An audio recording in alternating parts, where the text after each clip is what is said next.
All right, let's start. Got a little early today. Let me do my customary check.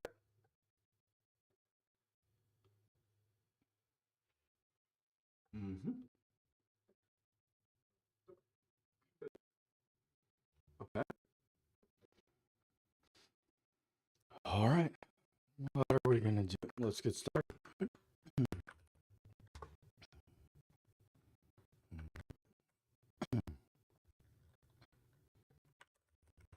Mhm. Okay. All right.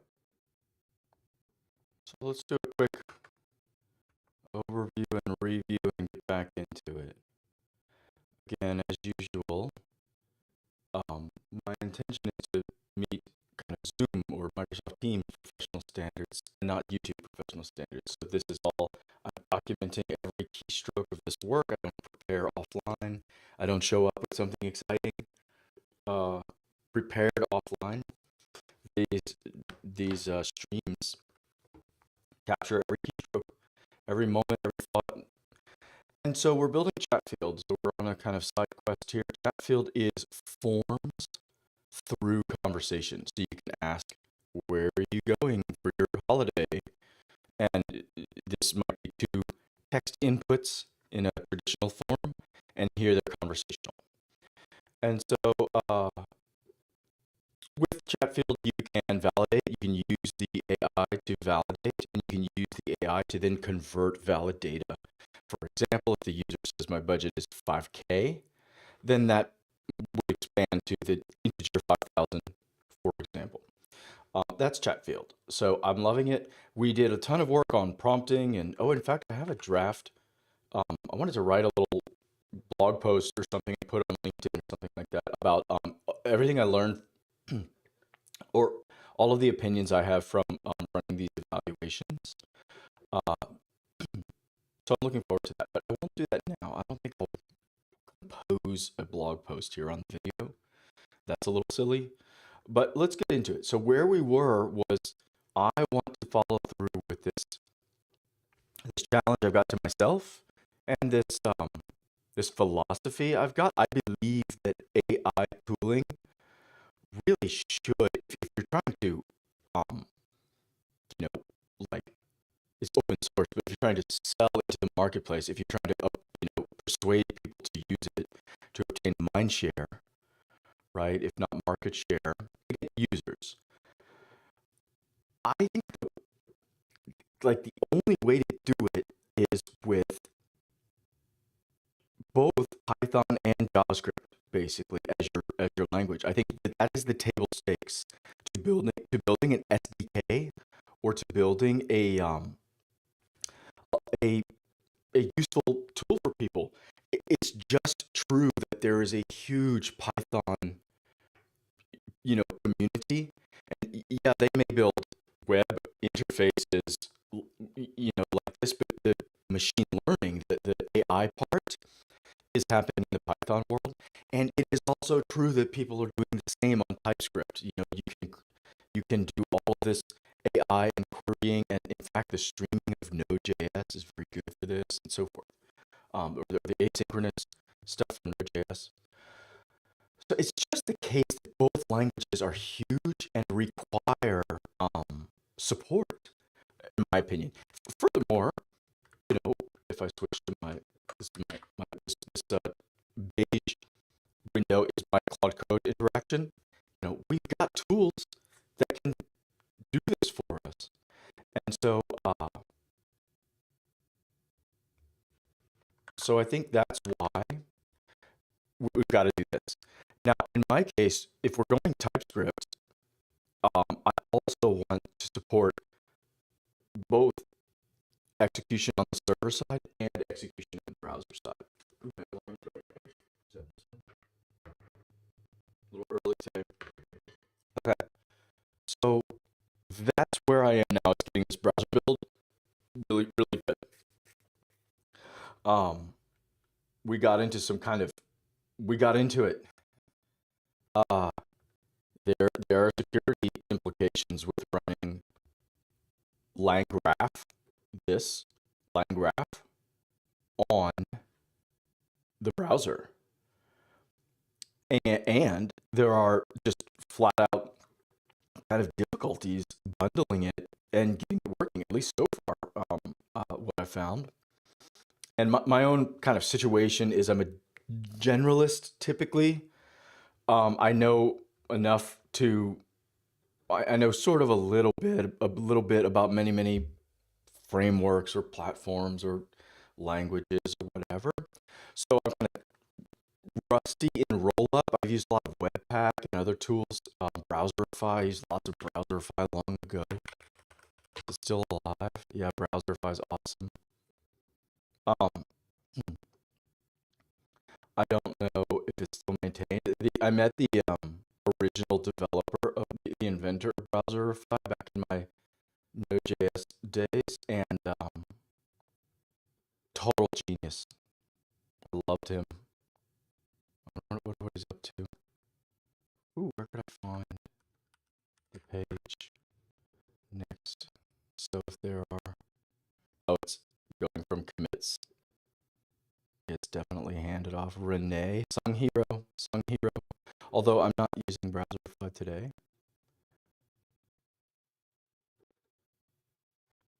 So now, when was the last commit to this? Yeah, year ago. It's very stable though. Mhm. Anyway, we're not using Browserify. Browserify was one of the very first kind of ideas to do this. I can much remember his name. I'll remember. So, oh look at, ooh, yeah, really cool. Oh, I know. Dominic Dickel. Oh, he's in Japan now. A lot of these are original Node.js people from the early days, but I won't spend time. Yeah, actually, okay, time's up. Okay, so let's get to this. Where I left off, yeah, what I had done is I said I want to make a lean package um, of. I want to make. Actually, there's three. Let me go read them. There's like three kinds of builds I can do. Let me go see if I can recall how this works. Let me have my coffee. I got my coffee back. I've been out of coffee for a couple of days, so I'm excited. Mhm. Okay. Right. So these are the web bundles. This is definitely a little to-do that I need to solve. The lean build finally ran. The full build still has circular dependencies. Yes, that's correct. So if I go back, oh no, it would be in the JavaScript world. Let's just see what I was doing. Lean, oops, lean, yeah, like this. So this build colon browser colon lean. Oh yeah, the path in the FS, right? Very cool. The lean build complains about FS and path missing. Shouldn't the polyfill catch it? Yes, I believe that is true. I believe the polyfill is not catching my FS in my path because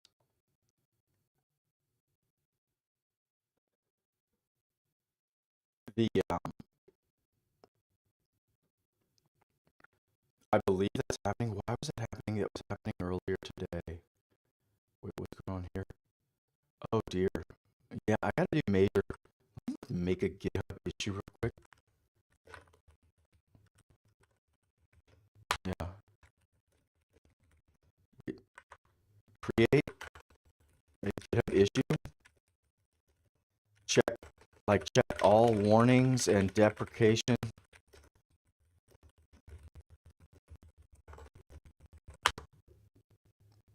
Oops. Create. Okay, cool. I'm sure that'll work. All right, let's make a GitHub issue. And then while that's happening, let's keep going. So building the lean build is missing a couple of polyfills.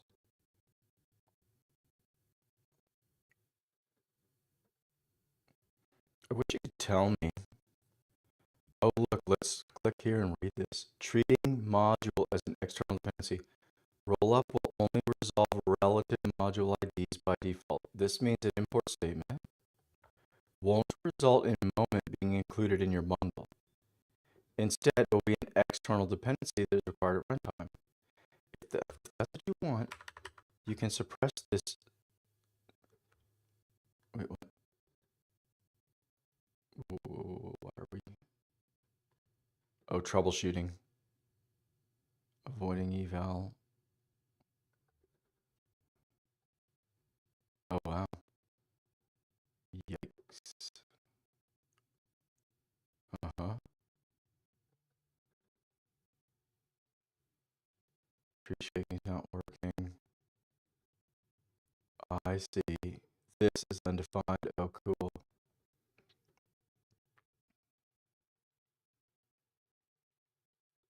Okay, here we go. Now, I'm not getting this module. I'm not getting this warning, I don't think. No, I am not getting that warning. Treating something as an... If that's what you want, you can suppress this warning with the external option, which makes your... Right.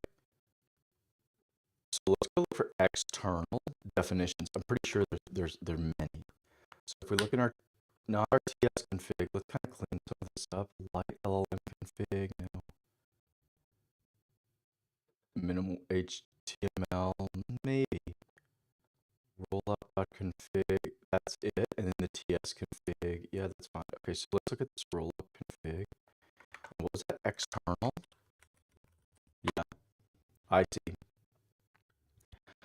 So there's always external.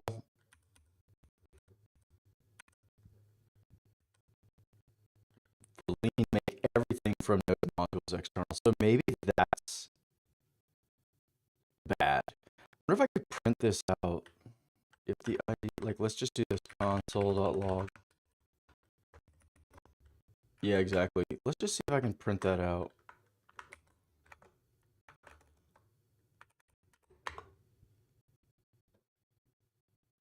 Good.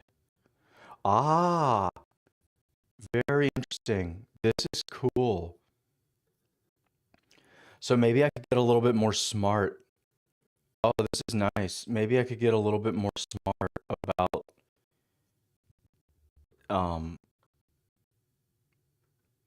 indenting these. That's kind of interesting, but whatever. So these are the ID /interviewer. Interesting. /interview. /interviewer. So is that in my source code? /interviewer. Oh, it's okay. Yeah. Yep. /interviewer. Could I do /interview ts? Right. Save. Run. Let's just kind of learn how this thing's working.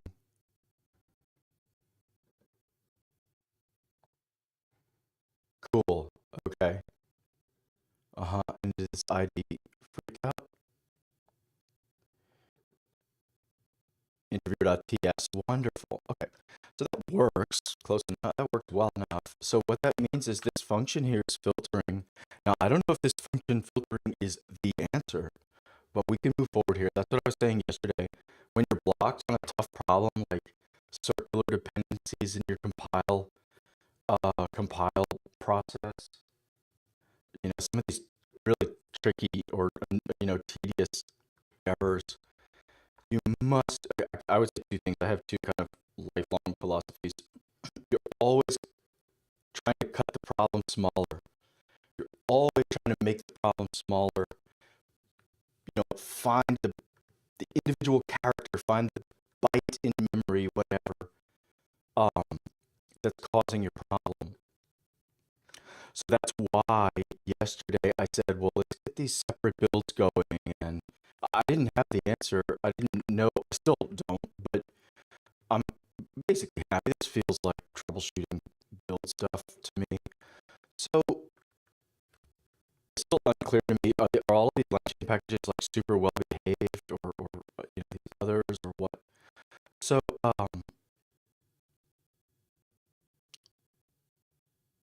so that's good. So here's all of these. So look, there's FS and path. There it is. Now, does this thing receive any other? Where is that? Rollup config. Let's go read the rollup config external, right? Let's read about how these function calls work. Because you can pass it, so you can pass a callable there, right?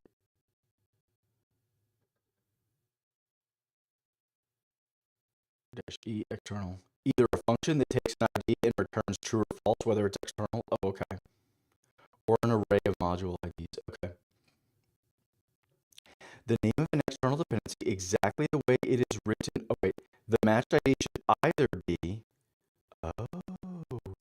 the name of an external exactly as it's written in the prompt in the import statement. Import dependency.js, we'll use dependencies. Okay, so it's the string that's passed in. To mark import dependency as external use dependency. Okay, we got that. Or a resolved ID, which would be an absolute path. Interesting. Some externally required library.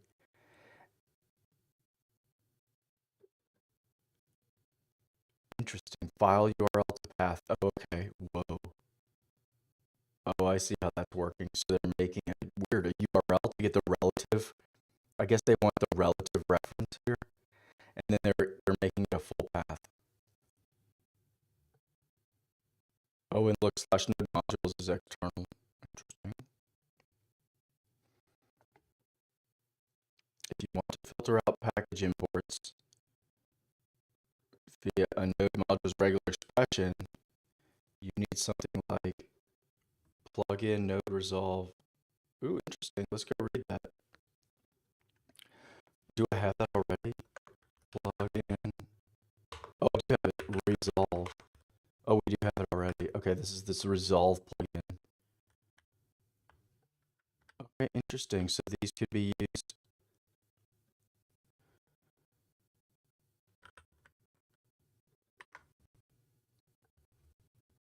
Interesting. Let's go read that plugin. What exactly does this plugin do? Locates modules using the node resolution algorithm. I see. For using third-party modules and nodes. I see. Okay, so this node resolve is what allows us to put code in the node modules and to have it pulled into the rollup build. Wonderful. Okay. Now what? Node resolve. So there's a plugin list, and it's this resolver. Okay. Then call rollup. But we passed in some arguments. Browser, prefer built-ins. Let's go read that. There must be options here. Prefer. There it is. Let's read these. What's going on with node resolve? Let's read all of them. Browser. If true, it inspects the plugin to use the browser module resolutions in package.json and adds browser to export conditions. So browser conditionals in exports are applied. Cool. If false, any browser properties in package files will be ignored. Alternatively, value of browser can be added to both emails. Okay. Okay. Okay. So that's going to use my package.json browser. So let's just check that. That's source code I haven't been thinking about. Let's just go read that package.json browser code. So is alphabetical peers files. Okay. What do we want?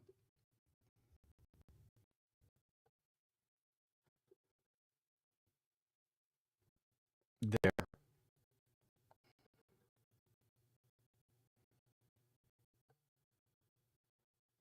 Okay. That seems fine. So there's main there's module and there's browser. Let me ask Claude Code real quick. And then there's the exports. Let me ask Claude Code real quick to just check on that. Let's go into plan mode. No circular dependency warranty, whatever. I don't believe you. Let's just ask it. Let's go into plan mode and ask it. Are the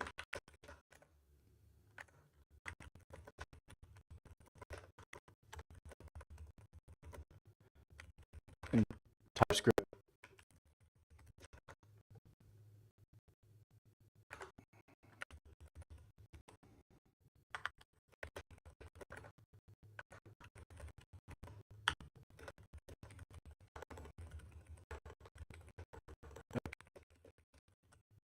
TS config and rollup config.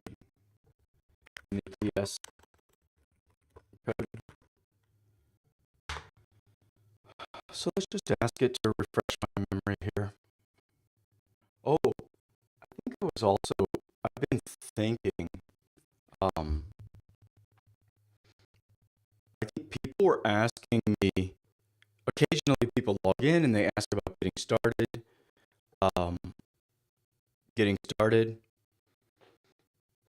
in programming or in AI or anything like that. And I think I have a new kind of philosophy. I've said many times, just get started anywhere. You can teach yourself, things like that. Always be moving, always have velocity, always be building something. Which language does not matter, which framework does not matter, which cloud does not matter, which architecture. None of that matters if you just want to become a strong engineer or a new engineer. But there is a new thing, which is I believe you must have an LLM assistant for the programming now. Today is a little bit expensive.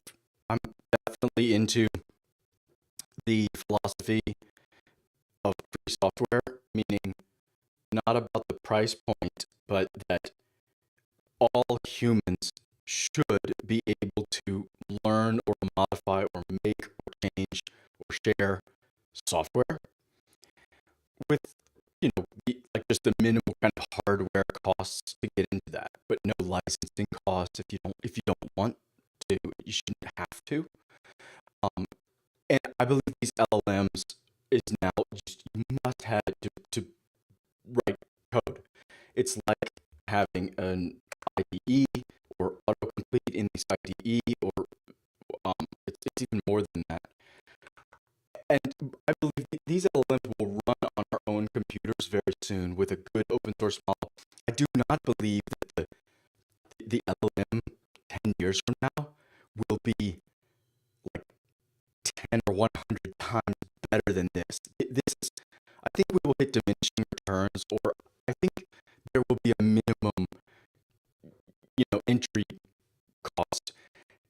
And so I think there's cheap hardware you can get to run DeepSeek, or I still haven't tested. I want to test GPT OSS very badly and others, but very soon, what I am paying 200 USD per month to do, this will cost 2 USD per month or something like that, or you get some hardware and it can run this Claude Code. So I believe all programmers must be working with an LLM from now on for the rest of our lives, for sure. I definitely believe that now.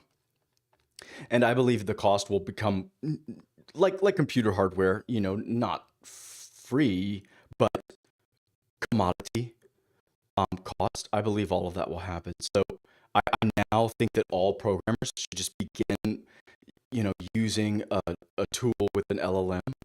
If it's free ChatGPT and you're interacting with it, fine, or other tools like this. I think it's now table stakes for the profession, for sure. Okay. So it does have some issues. Okay. The TS config has module ES next, but the build node script overrides the module context. The module field points to the bundled variant. Yeah, exactly. Should point to an unbundled. Yeah, definitely. Okay. Should be dis/lean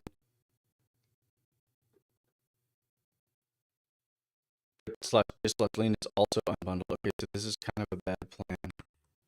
Update the module build.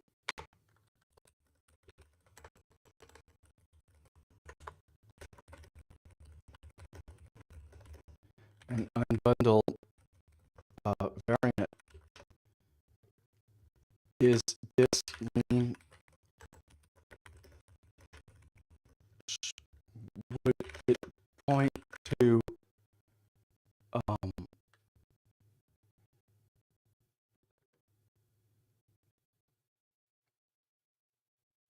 would it not point to the same as I look at? Main. Okay. What else?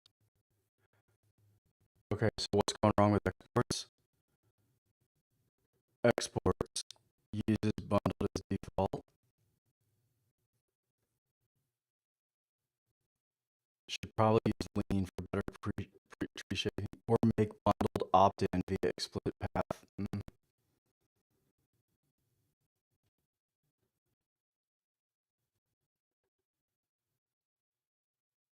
But rollup has declaration false. Oh, this is correct. Okay, whatever. Currently produces common.js from TSC. Yes. Oh, I see. So TSC is doing this. Let's actually go look. Oops.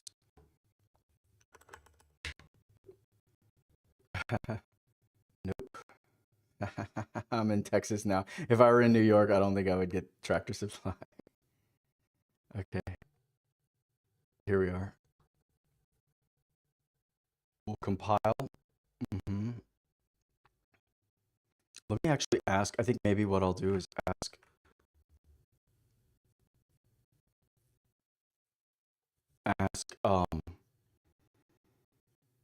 if TSC is still like needed, or if we want rollup.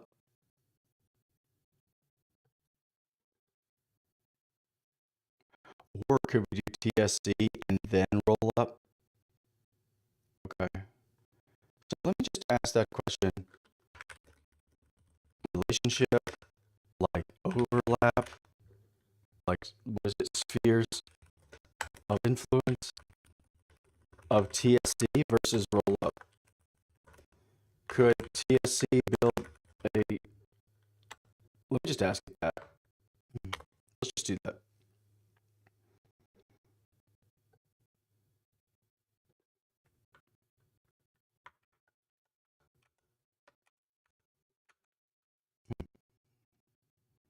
And I have it in thinking mode constantly. I don't know if that's good or bad. Okay. What is the relationship?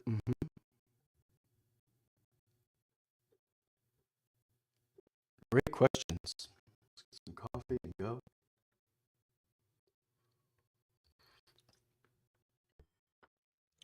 Perfect.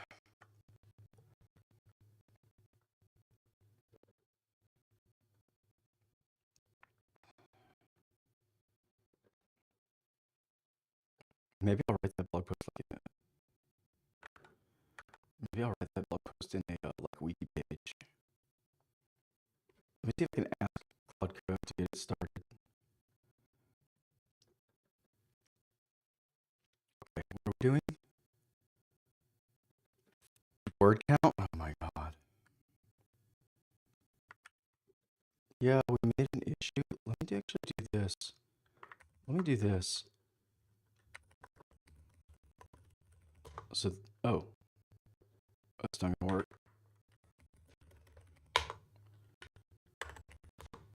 Yep.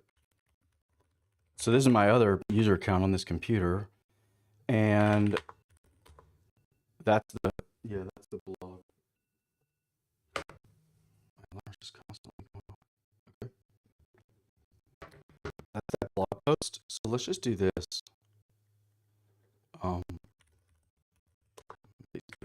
Okay, so we're back to normal. And let's do this. Copy blog. Okay, perfect. So there's a little blog post that I made as a draft. Let's do this. Yeah. A GitHub wiki page as a draft for my blog post about evaluations. Read blog.md.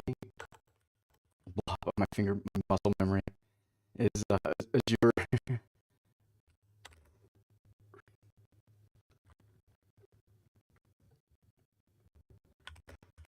Let's just try that. I don't think that's useful. I think I could have copied and pasted this, but let's just let it go. And this draft is really bad. Claude Code generated it. It sounds like just awful. It just sounds like the most tedious, like transparent, just horrible, like clickbait kind of like writing. It's just the worst kind of LinkedIn writing. Wait, what are you doing? Oh, a wiki page. Oh, interesting. Oh, is there no way to? Let's just not do that. Wait, stop. Okay, we're done. Let's copy and paste. Do I have a wiki? I should. Yeah. Yeah. Okay. So can I just do this? Log graph.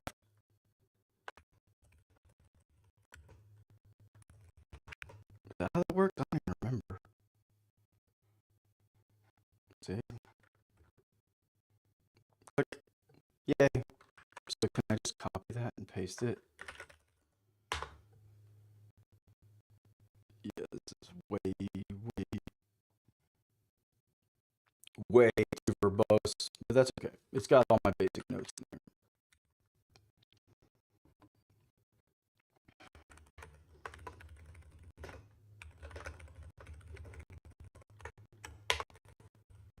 Something like that. Perfect. Okay, so that's my draft. Oh, shift left. God, I can barely read this. It's so obsequious and like it's just so LinkedIn. I can't even read it.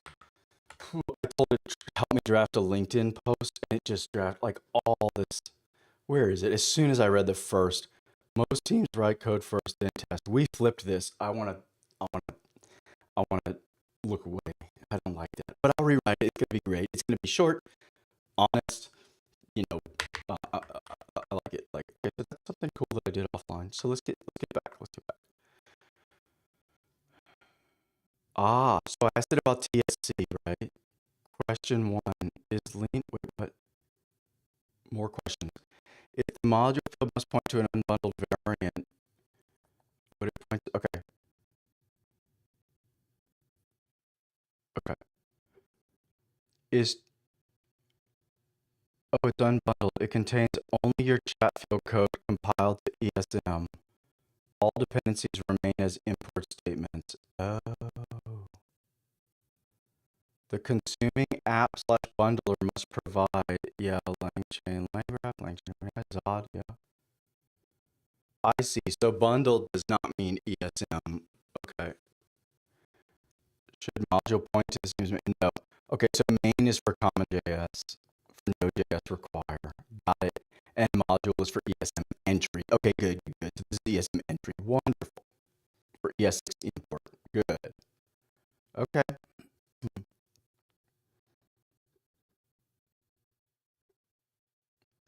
I see. And okay, I see the big problem. Dist/index.js doesn't exist. The build node step isn't producing output. Oh, really?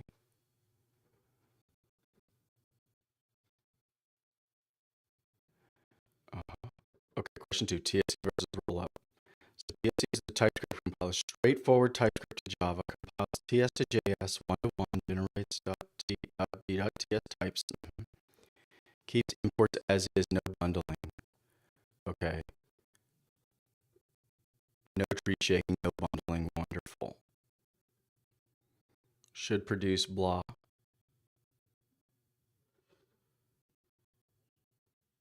And Rollup is the bundler. Okay. Tree shaking. compiles TypeScript via plugin. I see. So I'm doing Rollup with a TypeScript plugin. Your usage Rollup produces, right? Overlap and division flavor. Here we are. They complement each other. Okay. Okay. ESM for bundlers. Okay. I think this is big though. I think this is how Node dist select bundled browser ready. Okay. I'm going to ask it, what is the point of this lean? Why both? TSC for types. Rollup can't do this well. Oh, wonderful. TSC for simple Node.js build. Rollup for optimized browser builds, and Rollup for tree shaking. Okay.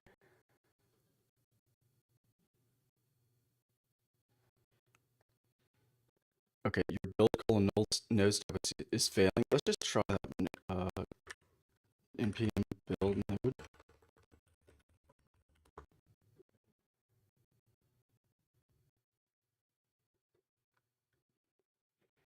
Okay.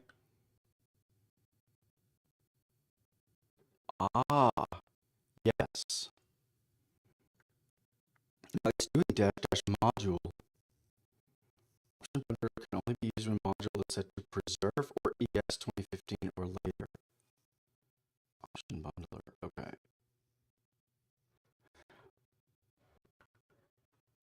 Okay. Yeah, let me keep asking it. Okay. Who?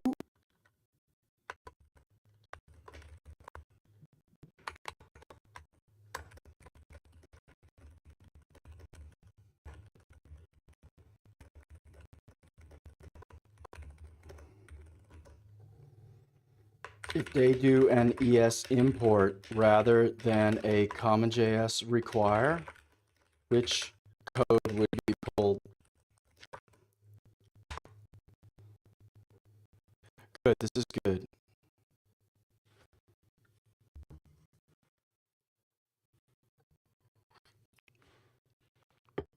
This is wonderful. This would be saving quite a bit of time of Googling and kind of working this out myself. Div/lean/ESM.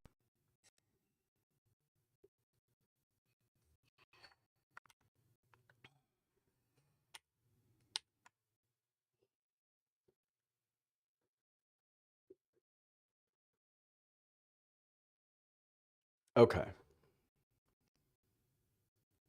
Okay. I get a point. All right. Consumers, modern bundlers, yes. They want unbundled code to tree shake. They'll bundle it themselves with the app code. Node.js ESM users. Yes. The lean ESM.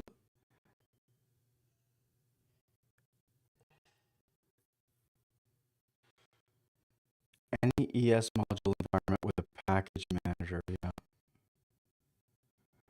Yeah, so the ESM, when a Node.js user does import Chatfield from Chatfield core, checks packages and exports, of course, in condition order.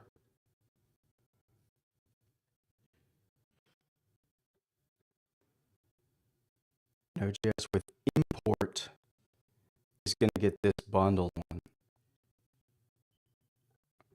Node.js with require is going to get the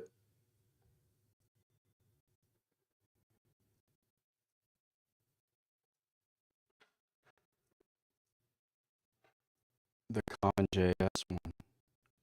Could we cut CommonJS out of scope for now? The node condition is dead code, never used because import matches first. Wait, what? The node condition? What node condition? Oh, never reached. Oh, no kidding. Import matches first.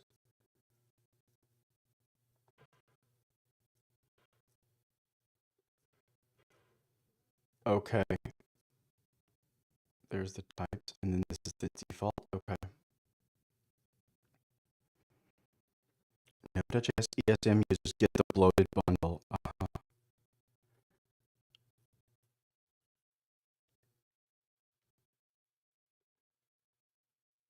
They should get the lean variant because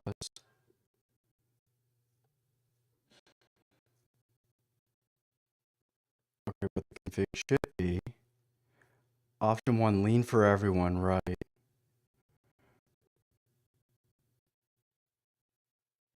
I see. So the question is, do I want to import?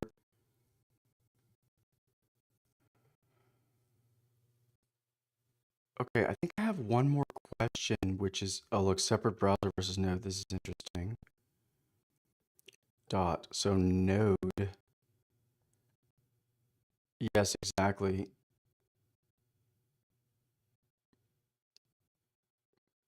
Okay. So the Node import and the browser import okay, so the browser uses the big one.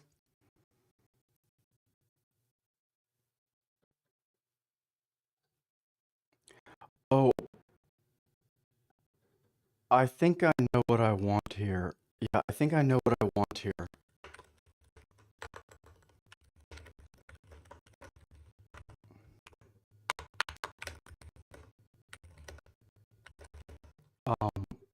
Node users. Okay, what I want is Node users.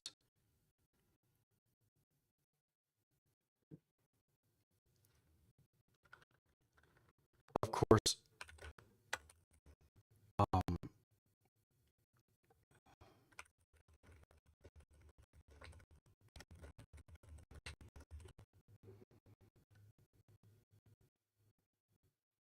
so I don't think that's the lean version though. That's the problem. I don't think, but importantly, lean is not the same as zero depths because FS or path or other polyfills, even for the lean build. Lean is browser only. Lean is browser only. Bundled is also browser only, but requires fewer dependencies for the developer. So there needs, I think, third pure version, which with TS with which if users which should point to the raw code base, I think, right? For TSX users, like how the test suite, does similar. Test suite and examples do, and for real.js Node, there should be a like very simple .js version.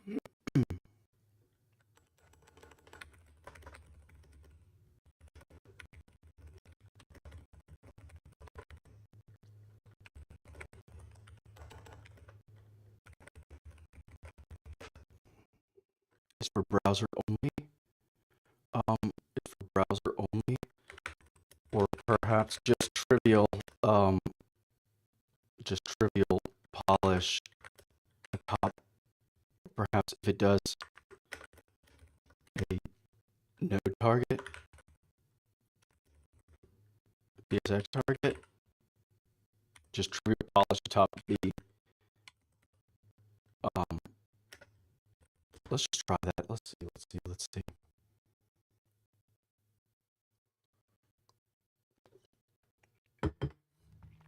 Lean is not the same as zero depths. Even for the lean build. The lean is browser only. Okay. let's let it think about that. I don't know if this is productive or not. This is just changing. I'm still getting used to changing my approach, changing my. It's just less programming than it used to be, and I don't know if that's better or worse. I think it's better. I was just explaining. Everyone needs this. What I know is if I'm looking at code elsewhere, it's like a microwave oven. You know, it just you can't. Everyone just sort of needs one and knows it, and it's obvious. Okay, 3 build targets. Pure TSC, no bundling for node and TSX. TSC, output to dist. Dependencies, all external, of course. FS and path, native, of course. Consumers, node, require, import. Oh, nice. MJS.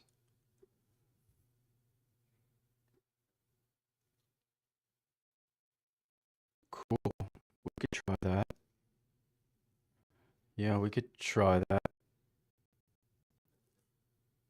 Node.js. Yeah, okay, so for the pure node, okay, wonderful. So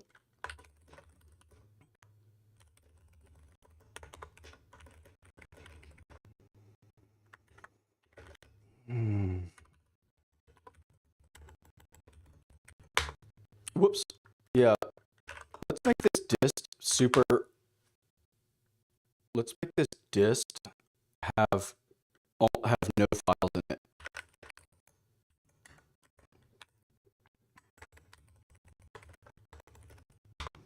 Right?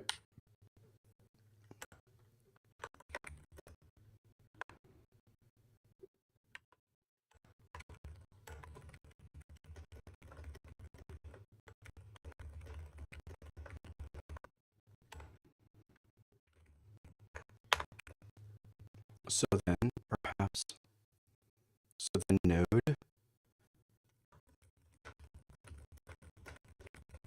dist slash JS maybe.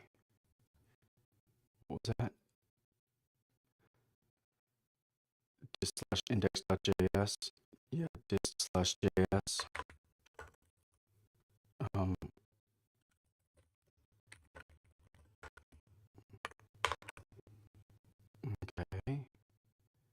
That's node, TSX, and TS dash node, TSX.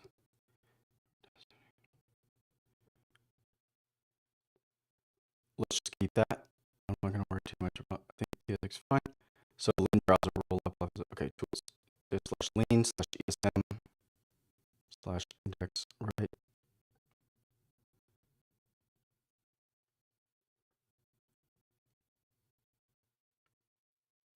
Right. There is. So at the moment, it's looking to me like there is no ESM. Oh no, this is ESM.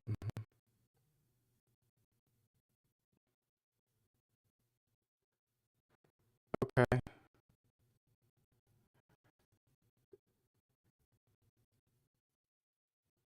Yes. Yes. Yes. Direct execution. Okay. I think that's right. Okay. So lean browser, dislean. That's fine. External import maps.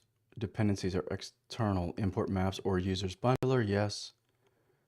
Fine. If template engine is not used in the browser. Oh, is it just this template engine that's doing that? Oh, is that my code? Oh, good. Good, good, good, good. That's my code. This is huge. This is great. So my template engine is requiring FS and path. Of course it is. It's just reading those files. Yes. Good. I can fix that. I can solve that. Definitely, I can solve that.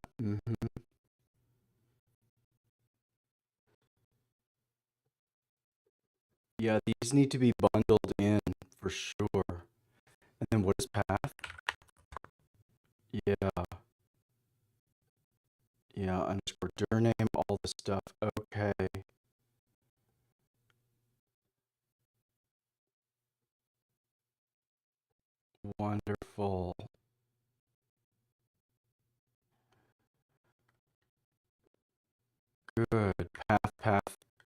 So here's a path.join, loading the partials. Okay. Path.join, path.join, path.join, path.join. Okay. Path.join. Where is that? Path.join, path.join, path.join. So it's all path.join, right? Which is kind of weird. Why are we doing path.join? But okay.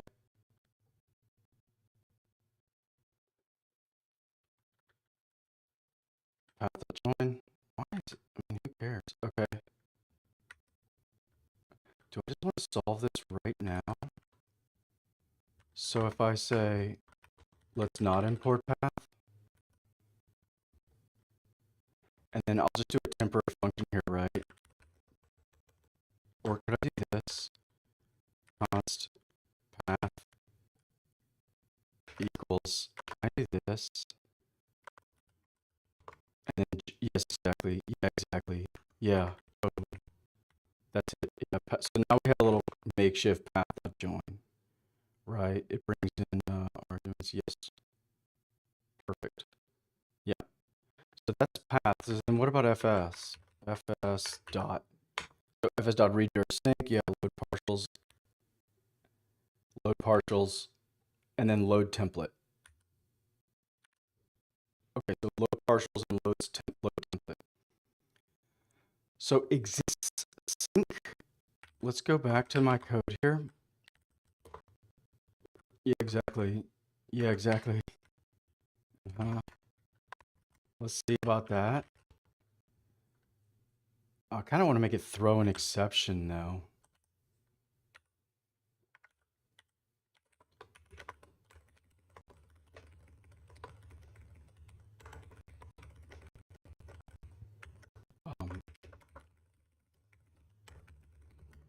Okay, so let me fix them.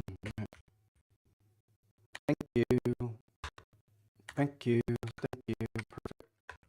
Okay, so we'll just make it throw. So now we don't depend on FS. Well, let's just try to run a slim bundle then. Because that was...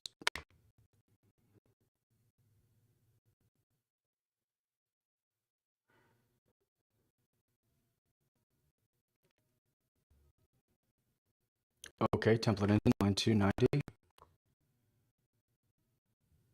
Oh, fs.reader sync dot filter. Oh, so it returns an array.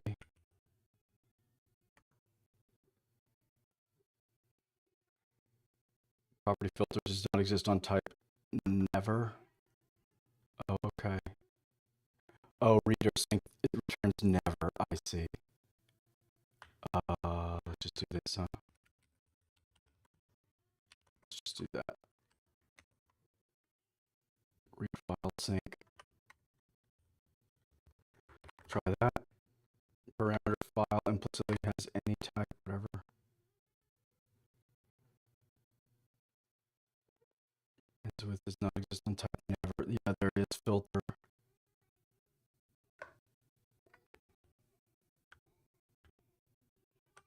Let's do this.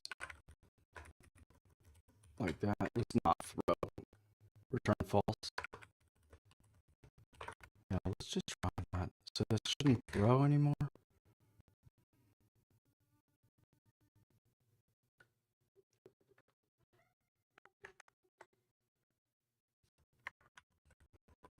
God. Can I just comment this out like that?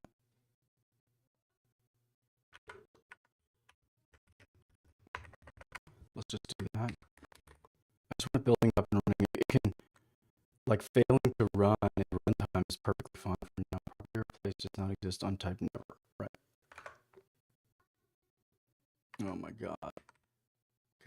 This is so annoying. I do not enjoy TypeScript. I find this so tedious. Like, this is just not a problem worth solving. And TypeScript is just so insistent. I don't see the point of this. Okay.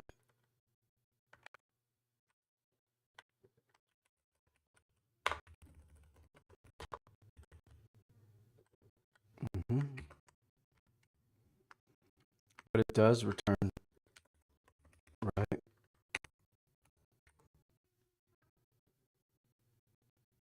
Okay. Okay. And then these are logging out. And I said anything in node modules is out, right? Cool. Okay. So my file and path are no longer in there. Let's see if that builds. That's good. And then let me update it.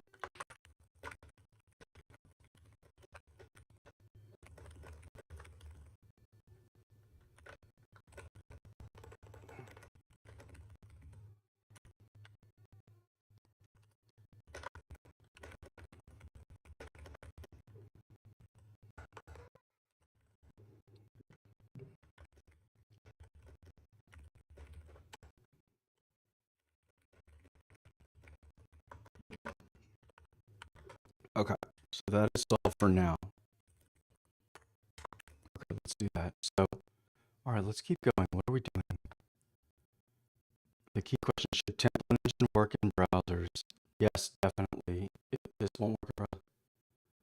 Exclude template engine.ts from browser builds? No.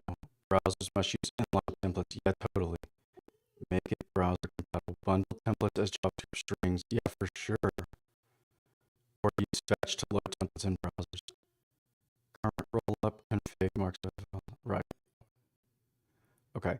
We want to do option B, bundling templates as JavaScript strings for sure.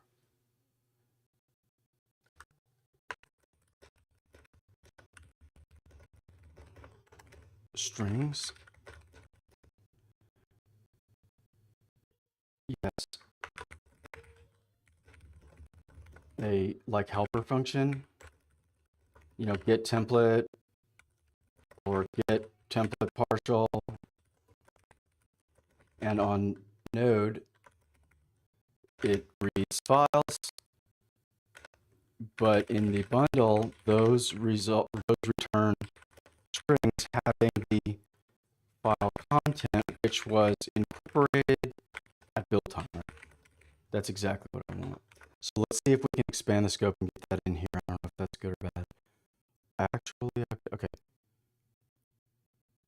All right, so TSC. Yes. Roll up browser with external depths. Just no. Browser all in one. Okay, I think that's right. Let's do that. Let's do all these changes.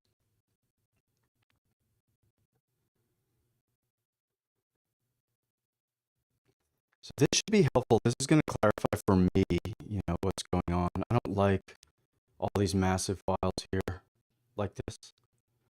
So let's solve that. And I kind of almost want to make, like, move my TypeScript. You know, what I kind of want to do is do like this, right? Like, push D, make our test, you know, right? npm init, something like that.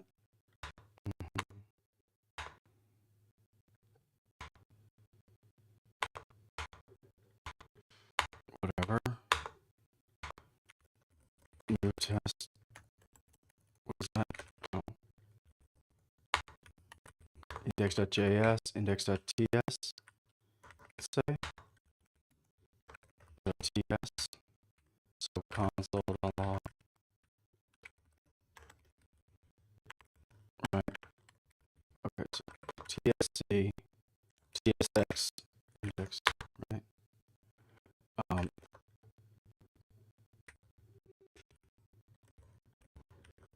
npm plus tsx. Oh,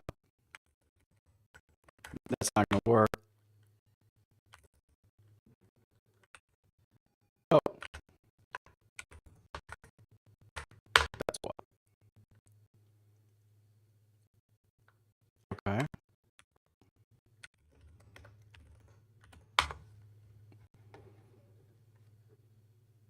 tsc, tsc.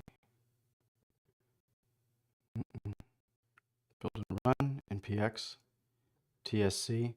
Where is this tsc coming from? tsx tsc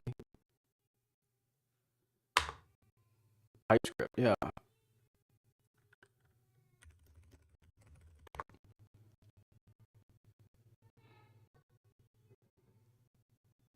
TypeScript at 592. Okay. So let's see if we can just npm install that. Whoops. In my test here, where was I? TypeScript. Good. So then I do like npm npx tsx index.ts. Hello world. Okay, fine. So then we would do this, right?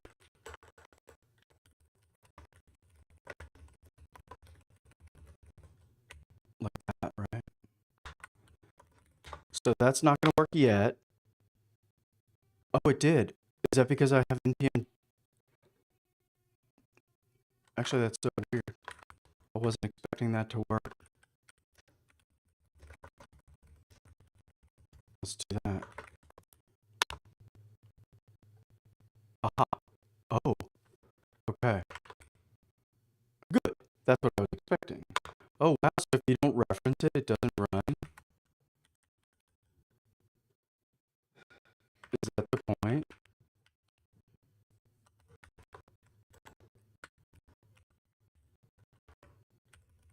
Is that the point? If you don't reference it, it doesn't import. Wow. That's totally, yeah, that's true. Okay. Okay, so that doesn't import. So that's good. So then, what is it? npm, what is it? Dev? What's that npm command? I might need to reread it.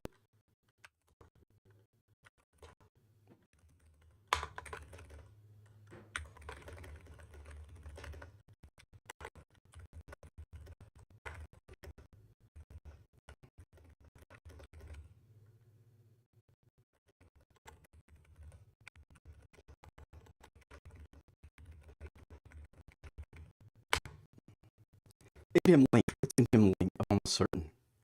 It's npm. Whoops. It's npm link. Yep. Package name. Yep. Okay. Let's try that npm link Chatfield. Is that how that works? At Chatfield /core.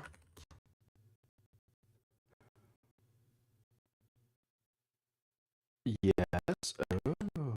npm link Chatfield /TypeScript. There we go. There we go. So now I think, so if I look at my node modules, should be like a symlink or something.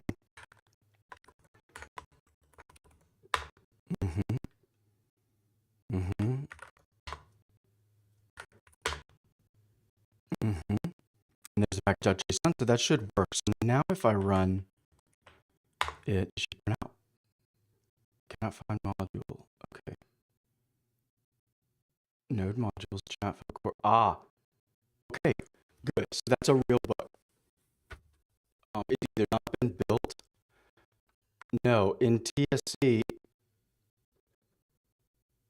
in TSX, it should not be. Okay, good. Let me show this to Claude Code. Okay. Let's see its plan.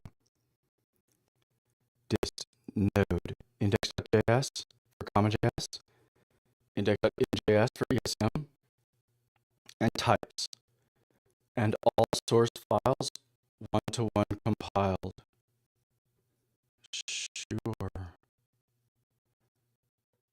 Sure. Lean will have an ESM module with just one. See, I would call that a bundle, but they're not. A roll-up, let's call it. Yes. Conditional module resolution. Node version. Correct. Browser version. Generated by Rollup plugin. Really? Generated at build time? Really? I mean, yes, this would be great. partial. This would be great. Custom rollup plugin that reads them all and generates, replaces imports. Yeah, I mean, if you can get that working for me, do that. Now, there may be, is there any rollup plugins? Let's just Google real quick for handlebars. Specifically, it might be kind of, here we go. Produces precompiled templates. Yeah. Oh, rendered by the handlebars runtime. Rollup handlebars helpers. Yeah.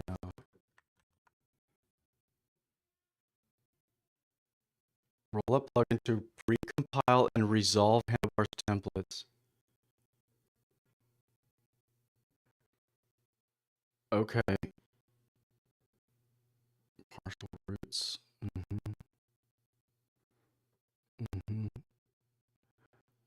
Okay, so this is the handlebars plugin. Common.js, right? Custom handlebars compiler if the built-in version is not, okay. Okay, let's not do this just yet. Yeah, .hps, okay. Partial start with underscore. Okay. Okay. Oh, ouch. I'm not sure if I want to do this. It's kind of.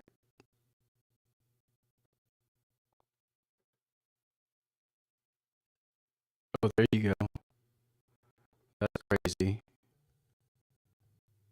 All right. Okay, this is cool, but I don't know if I want this just yet. What's going on here?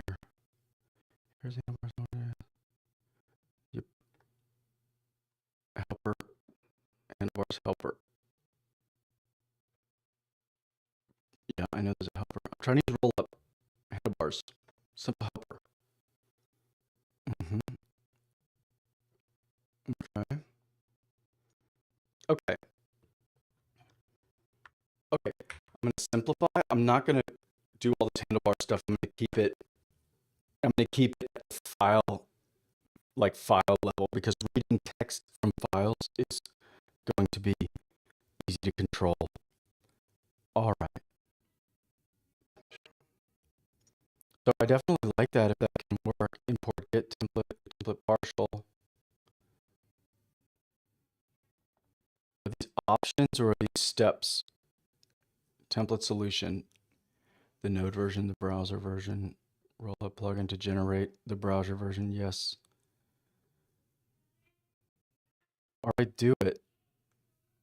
Rollup config. Use alias / replace. Totally. Totally. Dist lean and dist. Yes, totally. Draft the complete implementation plan. Yes.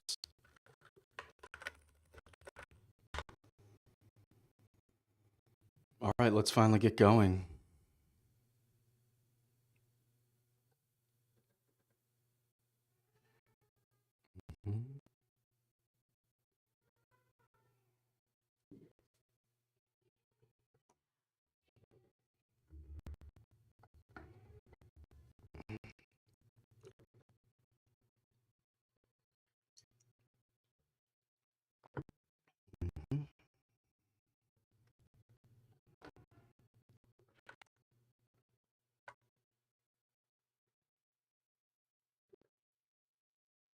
Okay, we'll see what's going on. Let me just restore these back. Is that the file? Okay, so we're back.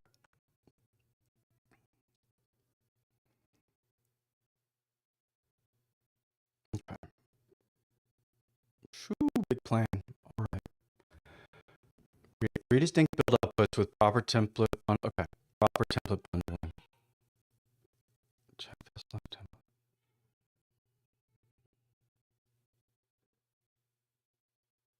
It's not Chatfield / templates though, right? That can't be right. New files. Chatfield / templates. Re-exports the appropriate loader. Oh, I see. Okay, let's do that. That's fine. Create a rollup plugin. Yeah, we're gonna make our own plugin. That's gonna be pretty intense. It scans scan/prompts. Yes, it does. It reads all the templates and partials. It generates the TypeScript with the templates as string literals. Cool. Yeah. And it runs during build. That is exactly right. We update the template engine. Yes. We import from /templates for sure. Use get template and get template partial. I like it. CS config changes. Keep module CS next. Build twice, once for CJS and once for ESM. Correct. Keep module equals CS next. Update rollup. Update package. Just don't test it. Please don't test it. Update build scripts. Script/rename. What? Renames JS to why? Wait, what? Why are you renaming? So that's ESM renamed to MJS.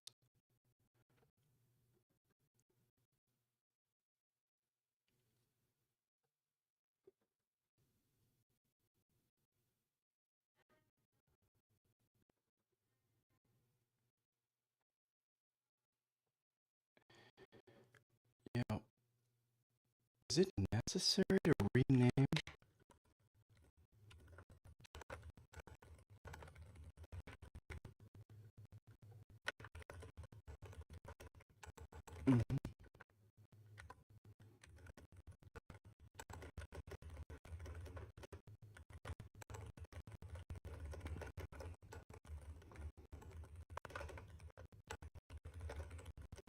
Like,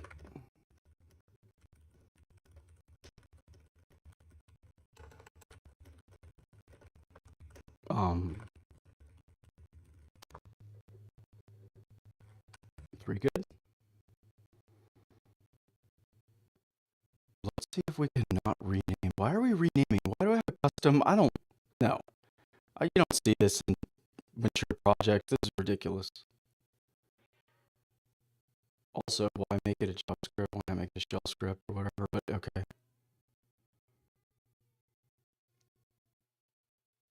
I don't want to rename.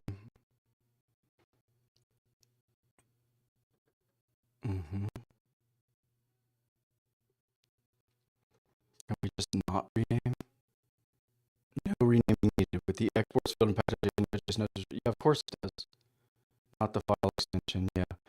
So we have dist, we have node, we have the common JS. There it goes. We have the ESM. There it goes. And we have the types. That's fine. Let's start here. Then we have the lean browser build, which has the ESM, and then we have the bundled browser build. Wonderful. Package.json main is going to pull common JS. Module is going to pull the ESM module. Yes. Types go here. That's fine. And then the exports for node, when we import, we want these, yes. And then for the browser, we want the bundled, and then where's lean in here? Okay, that's fine. Let's do that. Perfect. But each file is JS works perfectly. Yep. Let's do it.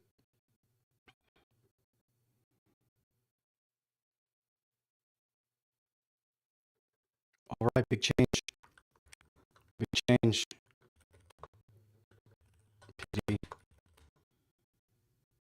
And I want to make sure, basically I should be able to copy like a TypeScript example, like favorite number basically, into just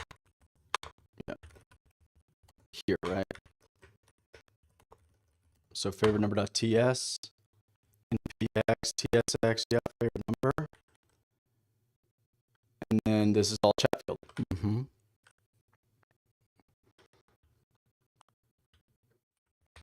This is at Chatfield/core.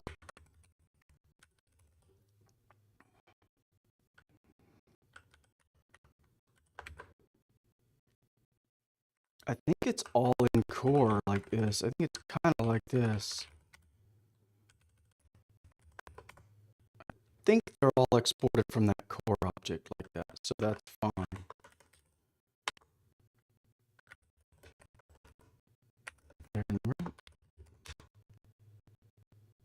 npx tsx. Oh yeah, didn't I solve that? Was it this? Nope. I remember I had the same problem to like run. Where was that? I had another executable.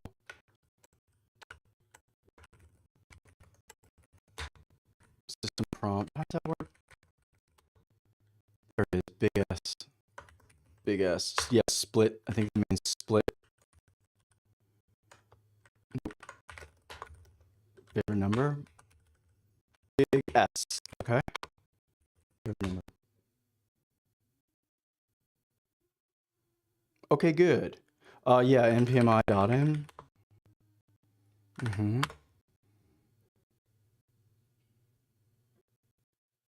Is Chatfield are the dependencies in Chatfield? Oh, cannot find Chatfield/core. Okay. Okay. And but what is it? No. Okay, so that's an import. Oh, good. So it must be rewriting. I bet we're in the middle. Oh no. Okay, so let's see. All right. Goal: create 3 distinct builds. Yeah, implementation steps. Yes. Yes. Let's just do it. Are there any tests? Good. Don't test anything. Yeah, don't test anything. It's no good testing. Okay.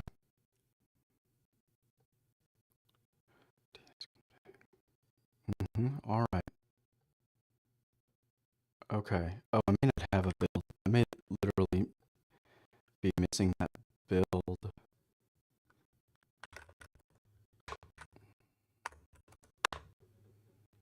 Hmm?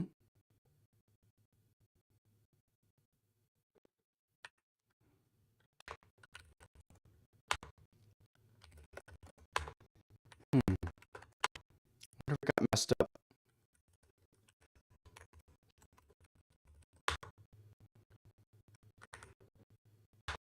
Good. Okay, it's all gone. I can try to indem link it again. Oh, wait.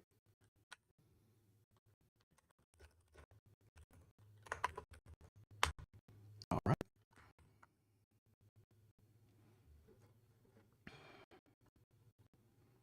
How's it going? Good. Oh my God.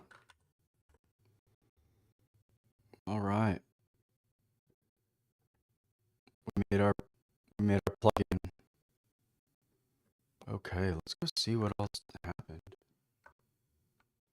I'm gonna go off and read a little bit.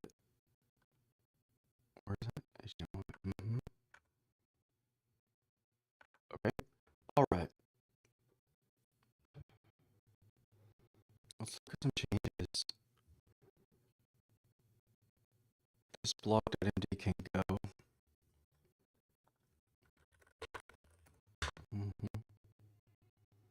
All right.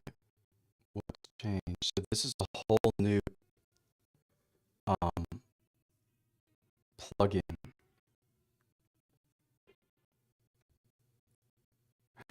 Oh, I see. It's just a massive bit of source code. Yep. Yep. Okay. File URL to path. Where'd you get that? From URL? Okay. Okay.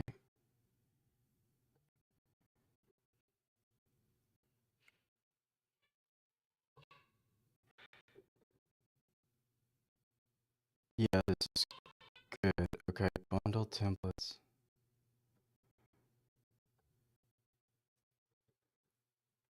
Okay, cool. I kind of want to like break this, but that's okay. Partials. Okay.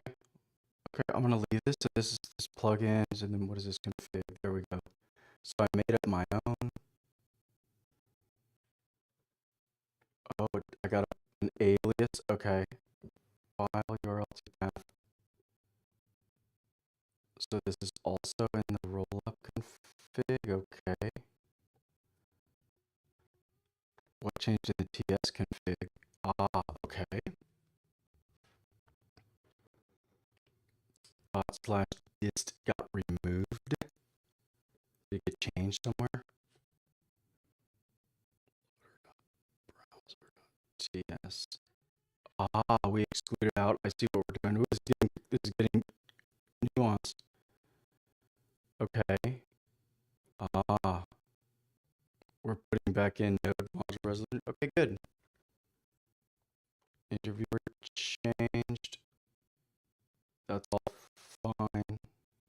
Oh, that's all me. Right.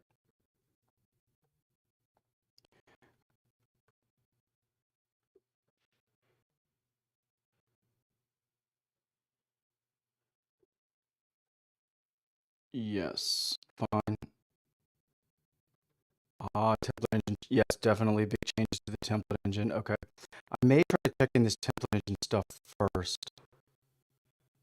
Correct. Loader.node.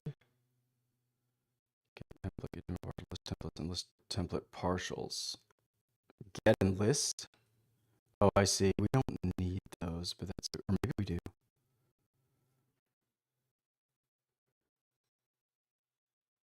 Loader.node.ts. Node.js template loader. Okay, so there's like two loaders. Is that what's going on? Let's see how far. Oops. Let's see how it's doing. Still running. Good. Okay. Now it's running builds. I don't know what's crashing though. NPM run clean. Yep.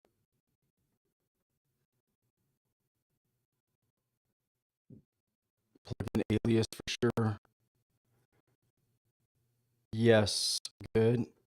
Good. Lot of changes. Okay. Shoo. Testing the builds.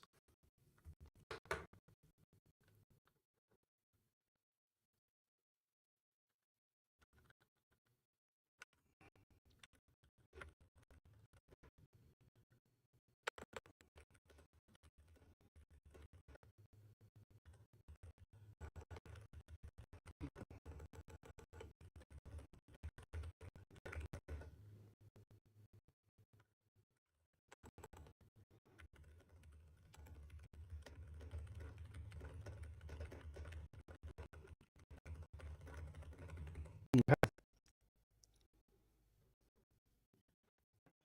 Let's see. Ah, okay. Find with the replacement dot slash templates. Okay.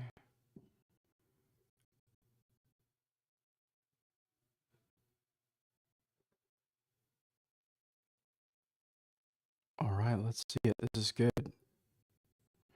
Load up browser. Yeah. Oh my God. I don't know about this. Oh, I see. The browser loader is being excluded. Okay. We could clean this up. If it works, it's verbose. We could clean it up.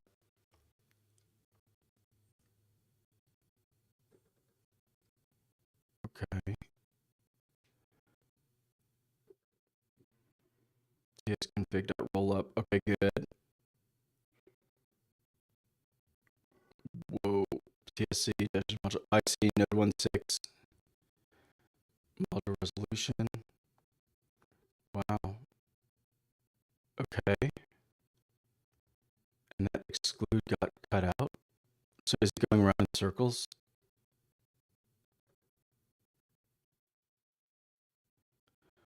Let me tell it.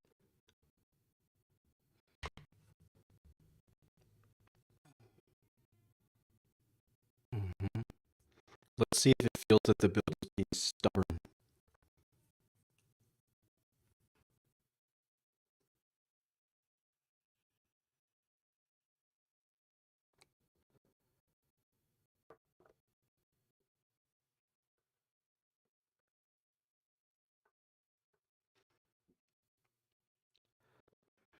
Thank you.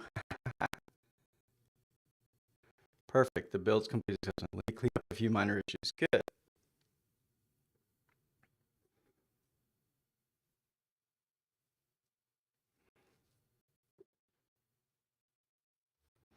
Yeah, maybe another like blog post. Let me just like start kind of drafting blog posts here, right? So I go to my wiki. Let's do another blog post. Present E edit A edit.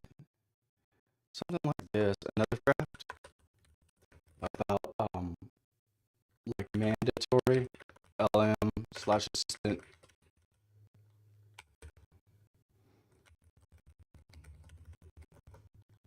Something like that. And then if I click it, just something like all programmers need an LM and or assistant. Soon the cost will be commodity. Soon the cost will be low. Hardware and models, software, let's say, open source. Yeah, I'll just say that. That's basically all I want to say. I know this is not a deep insight. Okay, so let's just close that. Let's keep going. All right. Build architecture refactoring complete. Okay, wonderful. It claims to have completed. So, okay. Okay. Well, let's go to my TypeScript window here. Okay. So, all right. Chatfield templates. Templates. Yeah. I think that could be improved. Right. It's this loader.node. Pretty cool. Template loader exports appropriate implementation. That's pretty cool.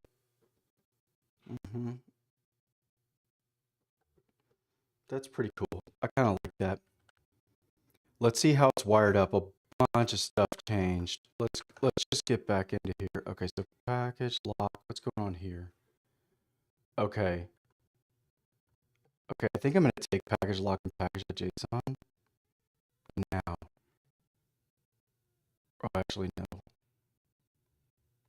Let me not. Let's take package.lock right now. It's kind of a small thing.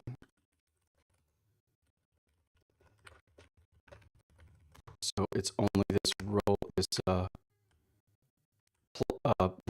plugin. What am I doing? Okay,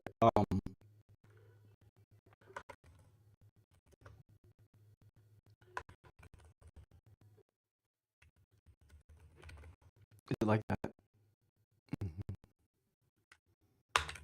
Okay, so that's a tiny one. That's the easy one. So tsconfig changed. Man, you know what I almost want to do? So look at all these tsconfigs. Look at all that. Run and test.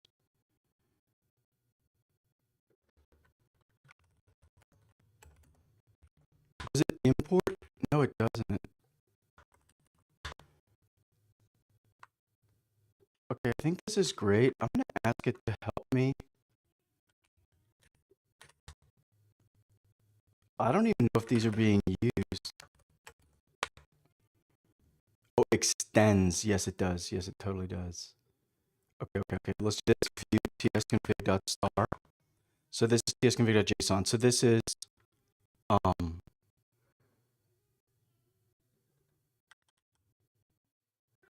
the base, let's say. Rollup extends from this. Wonderful. Run does not. Okay. and test does. Okay. Okay. So let's like get into that.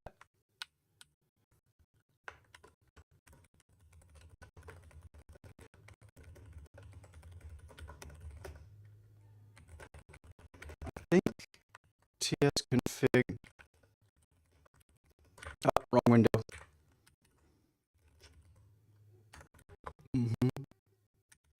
What was that one that did not tsconfig? So rollup extends it.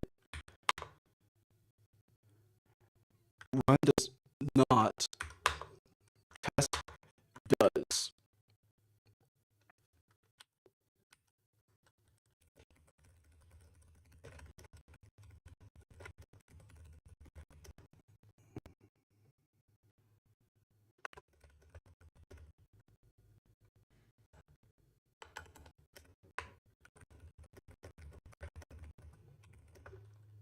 What are they called? Like profiles?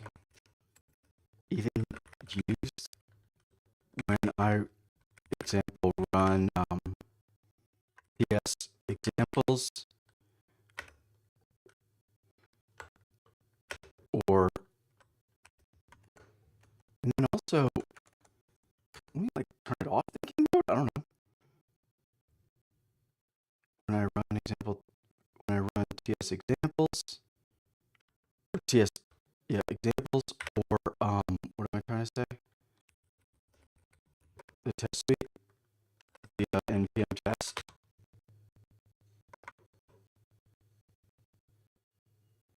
Oh no, it might. Okay, it can read the files. Wonderful. Good, good, good.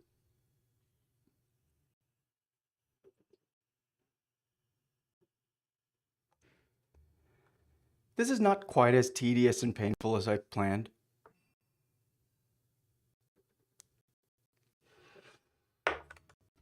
I was planning for some relatively major pain.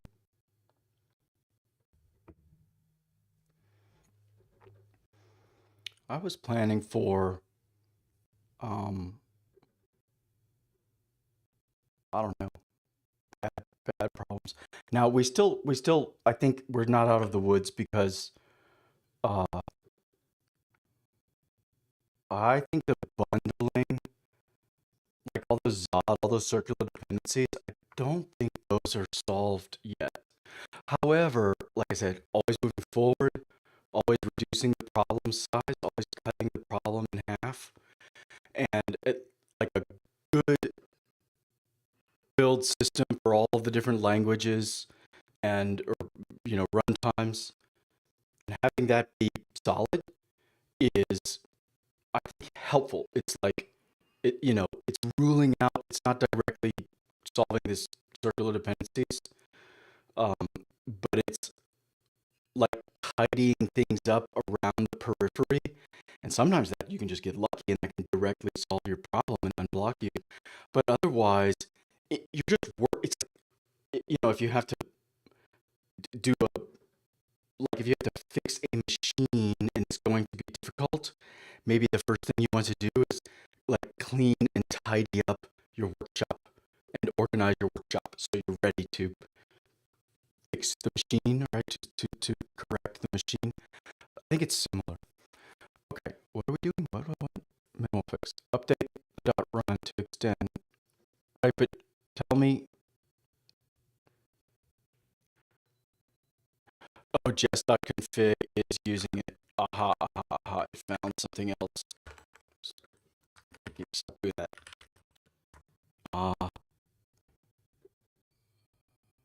Where does it say that? Node ts dash jest? Is that the preset that does that? Grep dash r ts jest.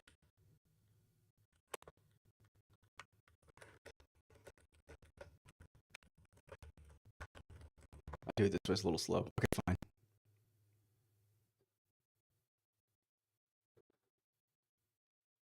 Okay. Claude.md. Okay. Let's read it again. Wait, what was I doing? Oh, stop it.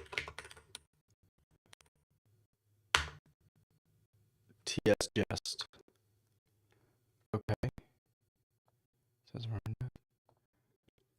Okay, here. Okay. So testing does get a different config. And so then let's actually read it. I didn't even read it.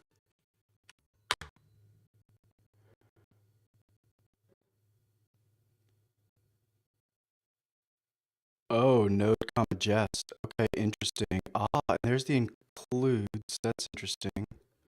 And there's excludes. Okay. Yeah.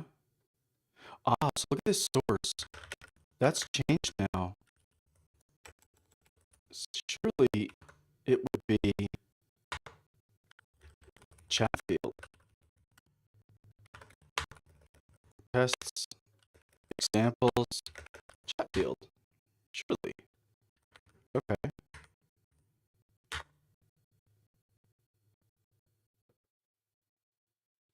I think so. I think that's how that would work. I don't know. All right. NPM test is not going to work, right? Oh, good. Good. Oh, yes. I broke the code base, but this is like good enough. Yeah, that's good enough. So that's cool. So tests still run, the code still runs. So I'm just going to commit that. Just a tiny change. Oh man, what am I going to do? I'm just going to check it in. I don't care. You're not supposed to do stuff like this. You're not supposed to check in trivial white space changes and also logic changes or code changes, because it makes it difficult for people to revert it, or like basically this can then come into conflict with subsequent commits and this does not, and now you can't back this out, you can't revert this, you can't rebase as easily, you can't merge as easily. So this is a slop. This is slop, but it's an immature project. Nobody's haven't released it. Nobody's. These are all theoretical problems, not practical problems. Okay, so what are we doing? Let's do it. Let's do it. And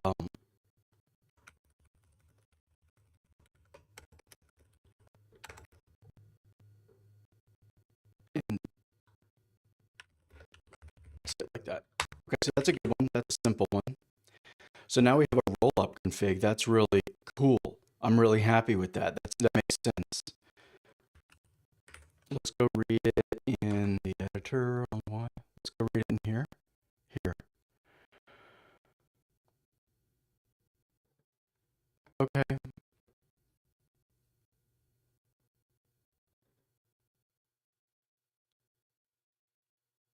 .test.ts and .spec.ts. Fine. Name. What's that? One file? Okay. All right. Whatever.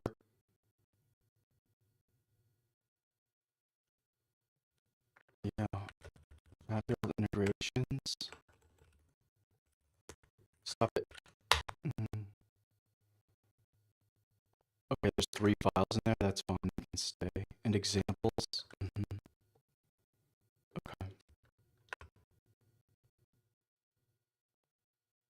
Okay. Good enough. Fine. Okay. So let's see. Where does this rollup config? Where does it get invoked? Right now it's just a file in the file system. It must be referenced or invoked somewhere, right? So let's find that. That's probably in the rollup config here. So this is my code. Typically, I mean, these imports are totally um, unclear. These imports are totally just ragged and unreadable. But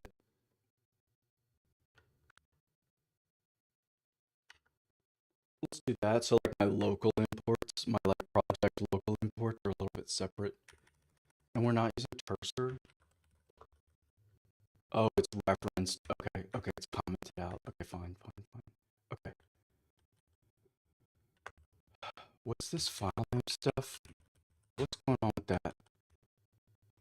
Learning. Let's just go read it in the, let's find. Okay, so there's a massive bundle templates. Wonderful. Cool. This is neat. So this is kind of cool. I might have done this on my own, but with Claude Code, I'm building my own. It feels the same because Claude Code set it all up for me. I just gotta, I'm just gonna make a. Let's see, where is it? Not in the Chatfield code here. Yeah, here. I'm just making a Rollup plugin for my own project. So it feels like configuring Rollup still. All I said was I want to bundle my um, template files like into strings and embed, bundle them into the build. And it said, okay, here's how we're doing that. And then I could, this is a little intense. We're doing regex replaces and stuff like that, but I'm just dumping in the code. Oh, here it is. Here's all the strings. Here's our templates or whatever.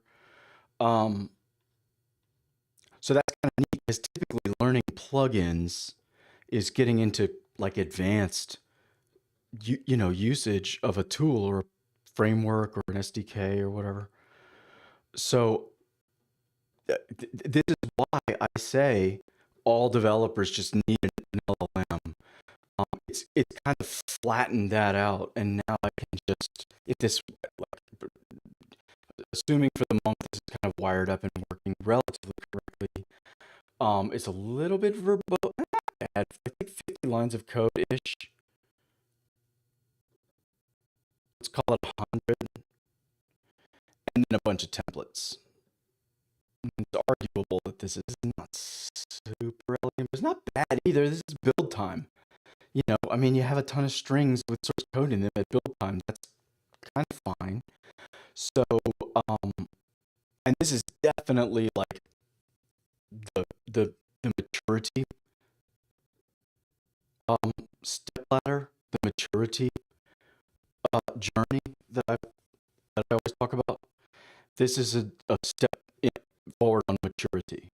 This is, until you're really optimizing and doing really, really advanced stuff, like with the level when you get into like generating sprites and like really compiling and optimizing for browser experience and latency and stuff like this, and like swapping out language packs or other things, which Rollup, can help there. React, a lot of React does this. Next.js. Until we get to there, I think that's my point. Is you take the first step, then you take the second step, then you take the third step.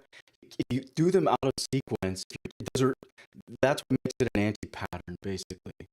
So, for example, all the optimizations I'm talking about, generating sprites, this is not using images, but that level of optimization is premature optimization. It's churn. It's wasting time. But we gotta get templates loaded into. It's generating prompts for templates now. It's got to continue doing that. You can either like make a faux fs.reader and all that, or you can do this, kind of just modify the browser environment. And I'm comfortable that there's a kind of tiny argument, which is, well, now your test cases are not like testing exactly the same thing. You're substituting code at build time, and you're shipping out code to the browser, which is basically untested. Like the coverage of the tests is definitely not 100% and never could be, because I could get 100% test code coverage, 100% code coverage from the test suite, And because this thing is changing out code and changing things, it's just not identical code that's shipping to the browser, and that code is not tested. However, again, back to the maturity. Like, if this code, the template generating code, fails, it's so unlikely to be a subtle bug. It is so highly likely to be a massive, obvious, show-stopping bug that I'm comfortable. That's just not a real problem again. Okay. So that's this. I think I like that language of like there's all these best practices, but it is not a best practice to do all of the best practices at once, and even in the wrong order. There's a meta best practice, which is in which order do we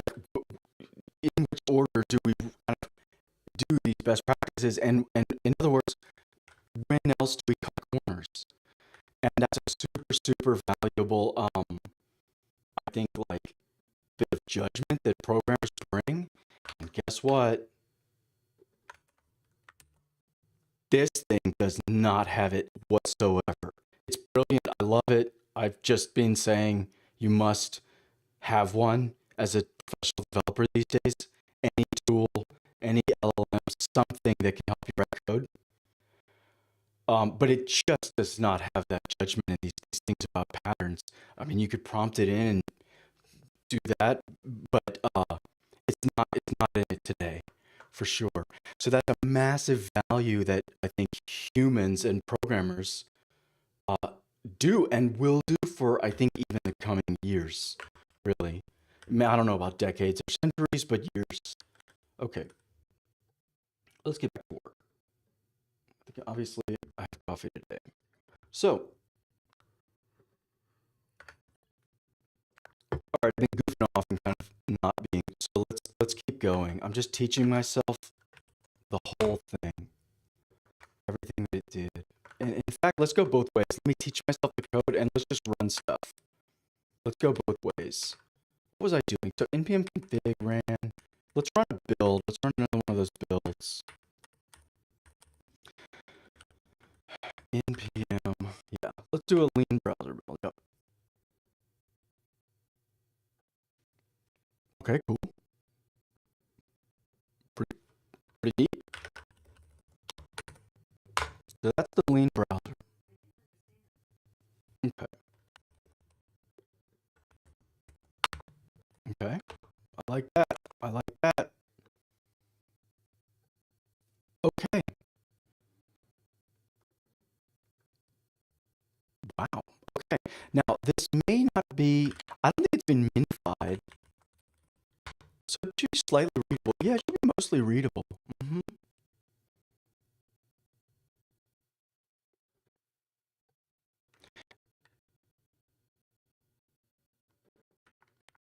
Now, do they all, or not require import? Interesting. These are the only import statements in the, whoa, this is a weird rollup. Okay. I was kind of thinking it'll be like, I think Webpack typically does and Browserify does, which is, it just kind of simulates all these modules inside little functions or whatever, little namespaces of some sort.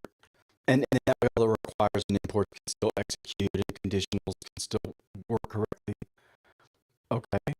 So it just flattened the code base. Wow.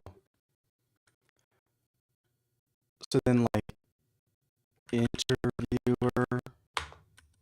Oh yeah, there's my interrupt function. Oh yeah, this is the beginning of the interviewer file. Okay, cool. Wow, cool. So Rollup has concatenated them, presumably because it knows that that's fine. It's got some like syntax understanding. Wonderful. Okay, good. Okay, good. So wow, so that's gonna make this easy to debug because this is the only thing that needs to run in my browser. So Zob needs to work, UID needs to work. Where's the dang UID? Is that also in my code? V4. That might match a bunch of stuff. Oh, there we go. Hey, that's cool. Hmm.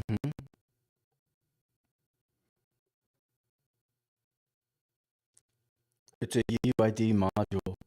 Maybe I could bundle that in. That wouldn't be bad. Let's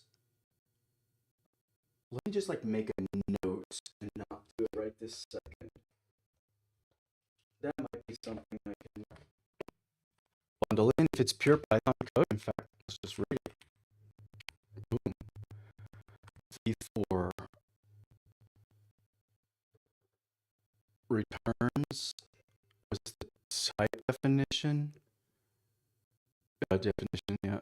Wait, click here. Let's go with it though. Yeah, this is the type. Oh, look, they're doing. Ooh, UUID. Maybe I could learn some things from UUID's shipping. This is nice. Hmm. This is nice. I'm gonna take some notes here. So, ESM and ESM browser. Wow. Okay, so they just have the whole 2x2. I've been a consultant too long. My everything is a 2x2 matrix in my mind. That's my hammer and I see all the nails. Okay. Wonderful. So, which one do I want to read at the moment?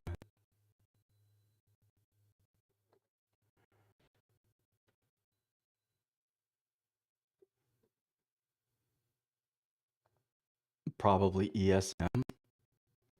Hmm. Is it just V4? Oh, there it is.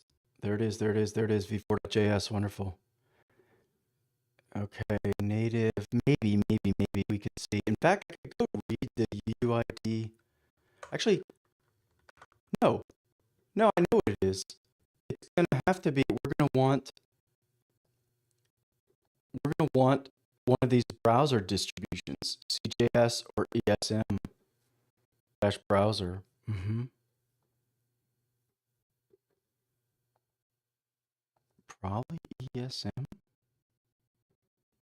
So then like this V4. So what would be fun would be to go here and then I don't want it to tree shake out. So maybe I could console.log or something. Let's put it inside here. Exactly. Hey, I am the um UUID ESM browser. Yes, exactly. Wonderful.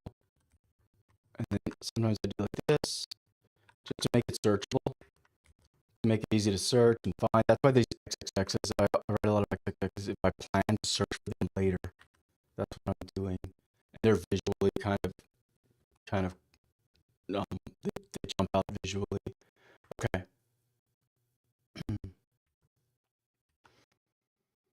So I'm hoping to see, the reason I put this console.log here and not a comment is I want to see this line of code, even if they're tree shaking and stuff, in my bundle. That's the point, is I believe this is the browser. And so then what that means is I don't want to make changes. I want to keep learning. I want to check this in. It's already lots of changes. But this should bundle in now. Right? Who cares about a UID implementation? I think I can bundle it in. It's fine. Even for the lean build, it'll bundle in. That's the point. Okay. All right, where are we? Let's keep going. I got to teach myself how this whole build is working. So, wonderful. So that's a lean build. I mean, okay, so I'm not gonna, the point, I was thinking of running this in the web browser now, but I will not because let's get like UID solved because Zod, I think I could pull in. Yeah, that's just my gut feeling. So let's keep going. So that built the lean. I don't even know if I want to build Okay, let's just go look. What builds are there now? Has that changed drastically? Let's go refactor.json. Let me go off. I'm gonna have to take my medicine. Let me go off. Screen capture. Nope. HDMI. Yep. Okay. I'm gonna swallow something. Okay, so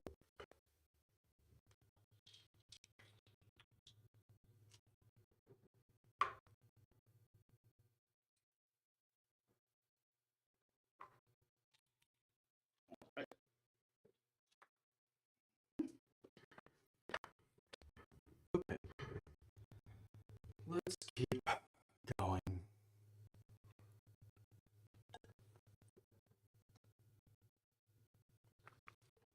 I'm going real slow. I'm kind of going slow. I'm going slow for two reasons, actually.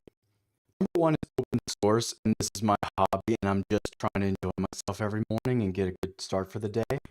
And enjoy programming and enjoy open source, enjoy talking about software and all that. So I'm just not, I want to leave these sessions excited about the day and about my life, and about software and AI. So that's definitely one reason. But then secondly, even if I were doing this at work and there's a tight deadline, the racing, the car racing expression is slow is steady and steady is fast.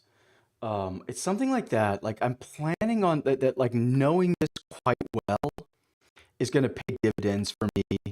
Either it's going to help me troubleshoot and debug and get this thing working completely, and or it's going to help me. It's going to accelerate me. I mean, you're always doing build stuff for software package. I mean, this is just never fire and forget. You're, I mean, it's never this intense, except the upfront cost of setting it all up. But it's never fire and forget. And so I think just uh, a software publisher, a developer must have a pretty good knowledge of the build system. So I'm kind of doing two things. I'm like rusty with Rollup. I think I've used it in the past. I used to use um what was it required? Was it required JS? Old yeah, module loading. It is asynchronous. Yeah. I used this a lot a long time ago. This is super old. We don't want this. 237. Yeah, r.js. Anyway, module loader, it's fine. Oh, I do remember it had cool. You could whitelist or something, so the module that load in the batch, and then it would follow up. It could query the server and pull down the rest of it. Pretty cool. But anyway, so I am kind of going slowly and making sure I kind of understand every little piece of this to the extent that I can. All right. So let's go look at scripts. The point is, I was looking. Look at all these build scripts. Oh my god. Whew. Okay. Jeez. Okay.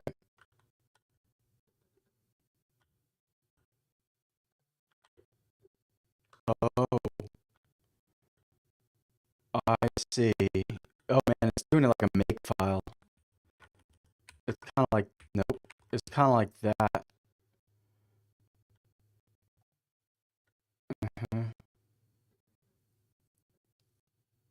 I don't love those types being there. I feel like the types, that's fine though. So then it's doing it like a make file. Okay, that's okay. So build runs, a clean, okay, and then build node and build browser, right? So then build node is gonna do comma.js and DSM and the types, and then here they go, 1, 2, 3. And then the browser is going to do the bundled and the lean. Let's do the lean before the bundled.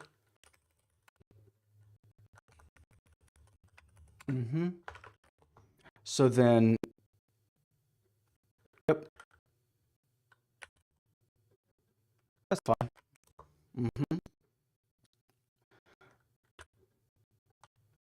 Yep. So we do a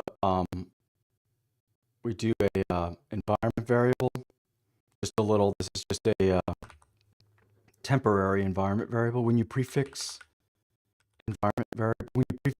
these key equals value syntax before your command, then you'll get those, you will see those in your command and all of its children as environment variables. So that's cool. So that's how. So we've got the lean variant and the bundled variant. Bundled is annoying. Oh, okay. I know what I'm gonna do to test like my knowledge of this system. I'm gonna try to rename bundled to full right now. So no more bundled. Let's just call it. Let's think. Full, batteries included.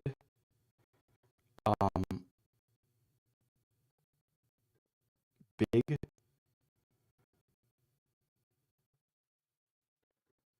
Standalone. Let's say standalone. Yeah, let's say standalone. Because bundled is such a like ambiguous. See, there's a bundler here.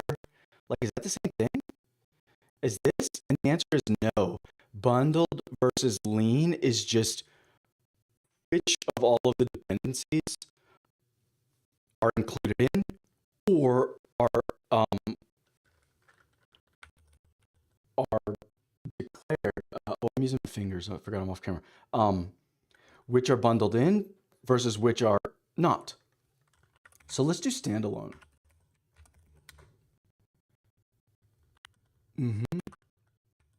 So that'll be bundled versus standalone. That'll be standalone.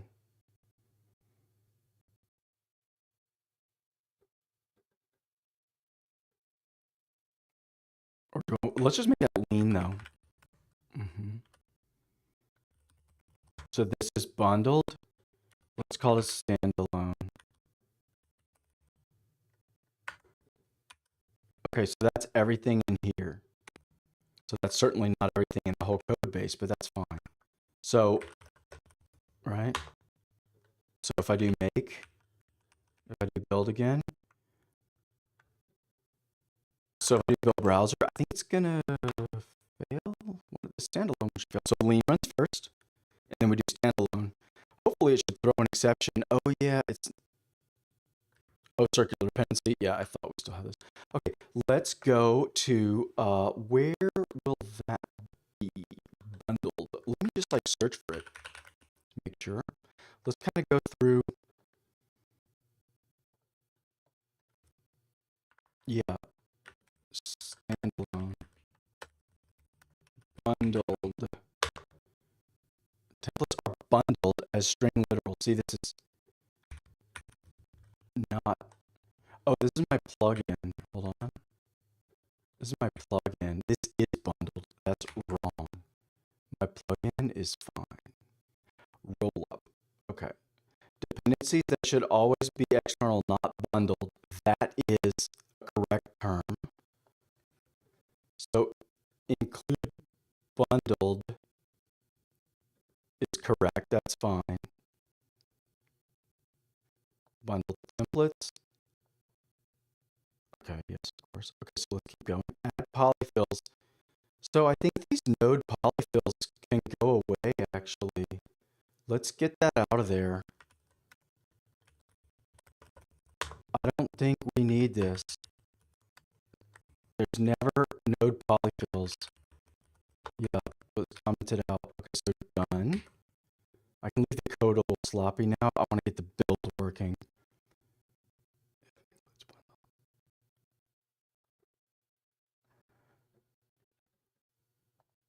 Bundled configs. So this is it. Bundled variant. This is standalone variant. And instead of bundled, it's standalone configs. There we go. Bundle. Okay. See? Yeah.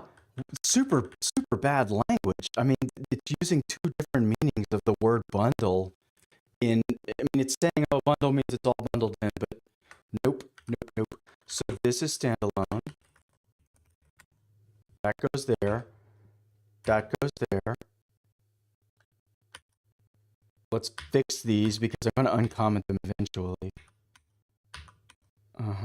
Bundled. Bundled. Yes. Okay. Keep it. That's the lean variant, so that's fine. Bundler, fine. Ha, here. Okay, I think I know what I want to do.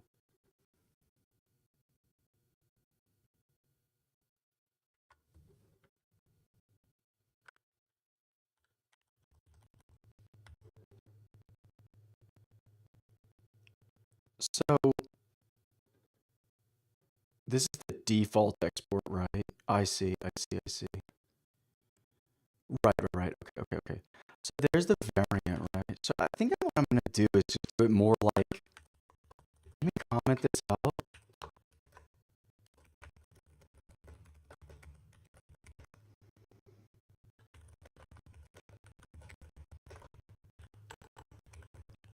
Yeah, exactly. No, or standalone, or throw otherwise.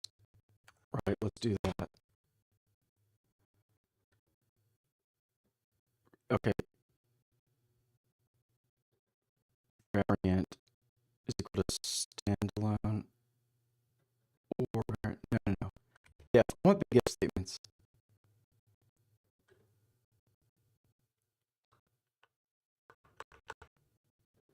For default. No. Let's make.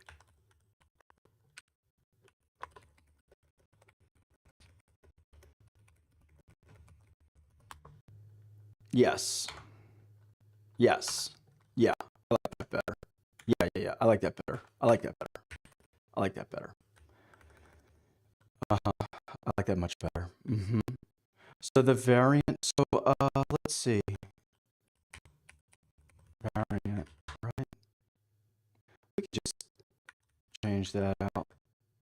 Yeah, that's fine. So instead of variant, we can just change. I want to make it explicit. Process in like that. No, I thought I said, okay, good. So if it's standalone, then we do that.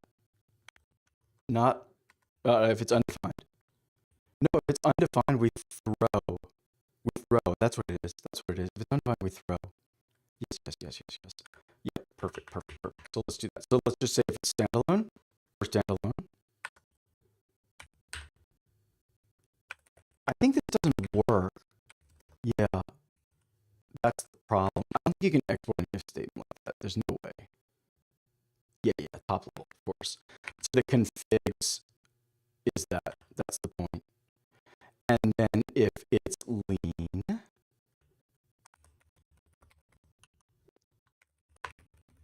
correct. Otherwise, we throw. I kind of like that better.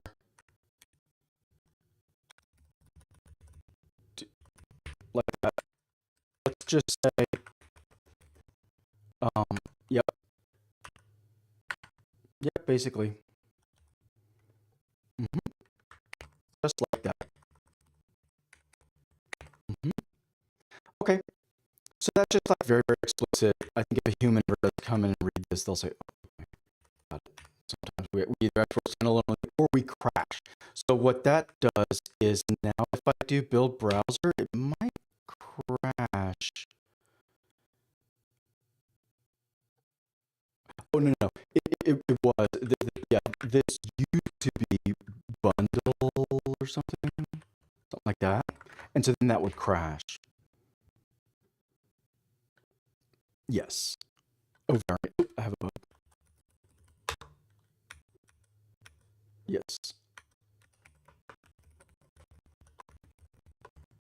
Yes. Okay. So that's must be standalone or lean.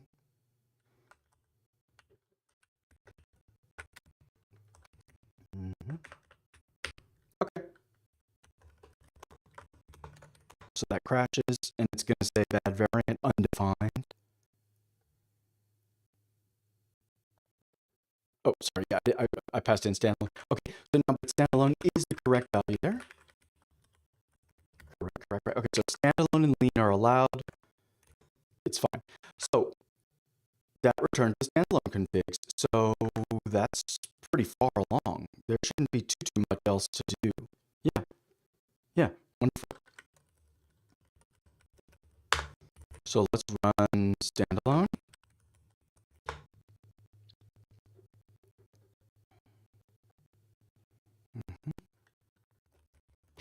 Good, good, good. Great. Okay, yeah, 2.5 megs. Well, look at that. Yeah, that source map is twice the size. Okay. Yeah, standalone is huge for sure. Okay, so then lean.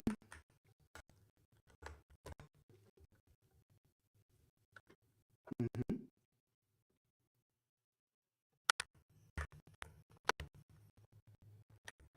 Good, good, good. Oh wow, look at that. So awesome. And something I've been thinking is once this gets working, something I say and a lot of people say is like 2 is the hardest number to scale up to. 2 is going from 1 to 2 is sort of the hardest scaling challenge. 2 to 3, less so. You know, from 2 to 10 is like the next challenge, and 10 to 100, and so on. And so having 2 build profiles, or I guess I should say 2 variants here. I could have a third, which is some kind of hybrid, which is something in between 55 kilobytes, very, very minimal, and 2.5 megabytes. I don't know how exactly. This could also be minified and tree shake. I think if I read this index file, it's going to be like full. Oops, not that. It's going to be full. It's going to be readable. It hasn't been minified and yeah, view this slash lean. Lean is not the same thing as minified. Yeah. Mhm. It's just that there's tons of LangGraph code in here too. I just scroll down. Oh wait, no, not lean, not lean. Standalone. It's gonna be tons of LangGraph code. Look, I'm 1%, 2%. Oh yeah, here we are. Oh, nice. What was that? Nice. Is this SHA-256? Yeah, exactly. Yeah, exactly. Exactly. We got a SHA-256 up implementation in our build. Mm-hmm. Yikes. Okay. Okay. Good. Okay. Is my audio still working? Sometimes it fails. Good. Keep going. All right. So the builds run. These circular dependencies are for the moment not top of mind. We're gonna look at that. So that's not bad. Um, so that's my standalone build now. Let's go read. Yeah, bundled. Oh, good. This isn't bad. I think these I so create plugins, include bundled. Yeah, so include bundled is just no longer a parameter. Let's take it out. Const plugins equals blah. Okay, yeah, I see. That's fine though. I'll keep all this logic basically here. Does it crash? Oops, does it npm run? So let's say build browser. Let's see if it passes the parameter that it doesn't like. Seems to be okay. Cool. Create plugins. Yeah, it's passing this.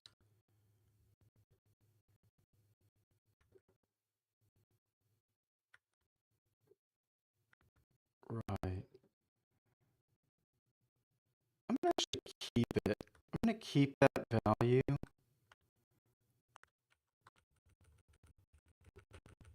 Or I'm gonna keep a parameter here since it's in so much of the code base.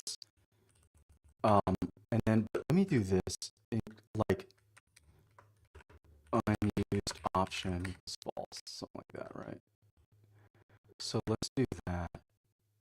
That's fine. We just leave it like that. So, so it's all wired up for me to start passing in other parameters later, and then I'm gonna say, oh yeah, I'm gonna see this in the other. It's just really very simple JavaScript, but whatever. I don't want to go change a million options down below, but I also don't want it to say bundle. So okay, so that's my fix. So if include bundled, um, yeah, let's just do that. Good. All dependencies bundled. Yeah, a standalone has things bundled. That's perfectly fine. Rollup alias is this loader.browser.ts. This is super awesome. I'm having more fun than I thought I would. Working on Rollup. This is cool. This is good stuff. This is super good stuff. Aliasing stuff. This is super good. Okay. Templates are bundled with string literals for browser use. Browser template loader. Mm-hmm.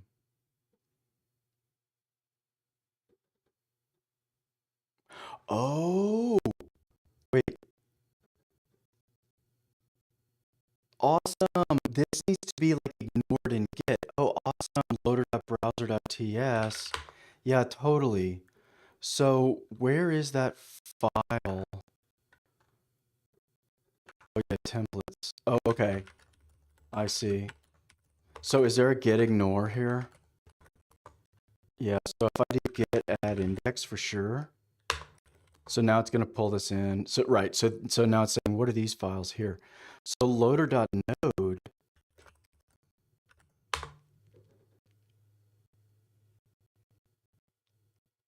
Actually, let me do this. So let me pull in loader.node. I want to make myself one quick to do or one quick to do. Could this just re-export fs and path, then the browser,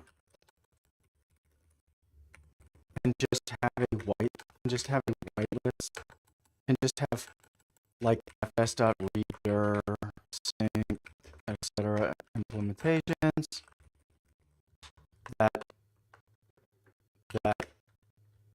Ooh, you know what would be really fun? I know what I could do.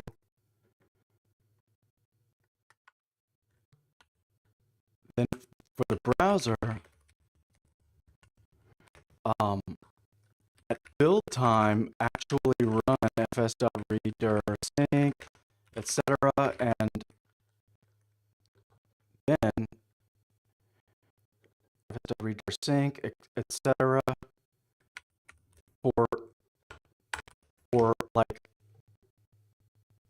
all the known like parameters like paths that will be passed in, something like that.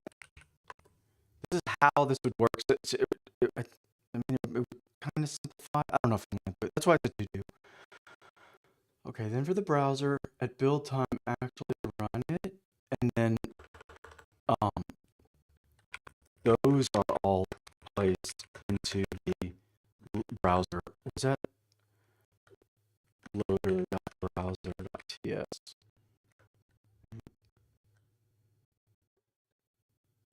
Then those values are all placed to return. It can grow for an unknown like file path, or unknown parameter, like unexpected parameter. Let's see. Or on the other hand, maybe just use some open source. What do you call it? Oh, there's kind of three options. Let me do it this way. Like three options for upgrading this. Right. Okay, so one is just re-export fs and path. Let me see if I can do this. Whoops, not that. GQ. Not good.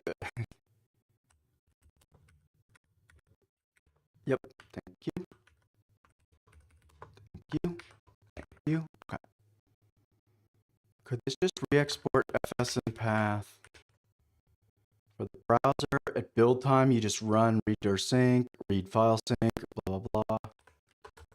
Read file sync, etc. All the known paths that we passed in, right? And those values are as hard, right? They can throw. So option 2 is use an open source handlebars like plugin for Rollup. I saw that. I mean, it's still in my browser. It's right here. In fact, let's just get this URL here. Boom. Oh, and then option 3 was, what was I thinking? I think the idea was see about compiling the templates at build time and then shipping those functions. So then, thus, like the goal is make handlebars a dev dependency only. A dev dependency only. Not needed at runtime.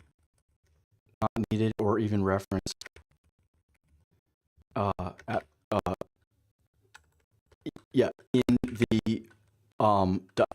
in the bundles, like browser bundles, in the rollup builds, nor at runtime. Right? Because handlebars, I think handlebars compiles templates to JavaScript to JS functions. So those need to serialize out somehow. That's the idea, I think, to like pickle them out or something like that. So step 3, I don't know. The thing with step 3 is it makes it harder to debug. But this, yeah.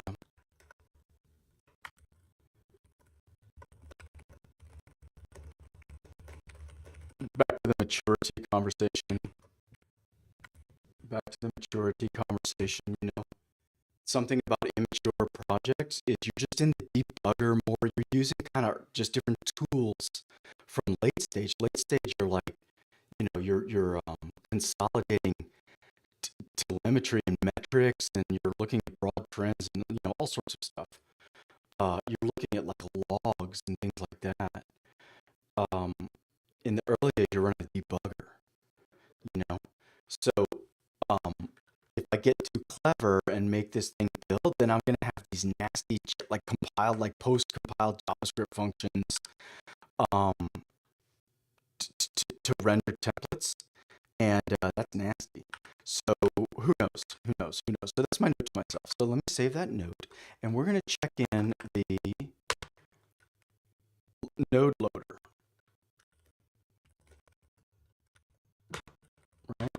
So that's in there, and then I think the point is we need to do this. Loader.browser.cs to the new git ignore. That's how that works. So now it's gone, and now there's a git ignore. So we had that in. Oh, I got a comment. I just remembered I got a comment. I gotta find that. I got a great comment from Chatfield yesterday. I don't know if I can find it. I will find it. Jasper, if you hear me, I got your comments yesterday, and I really appreciated them. You had suggestions for advice, for like summarizing the channel. I'm going to do all of that. Let me try to find it. If I can't find it, I'm going to ask you. I'm going to find it. Let's see.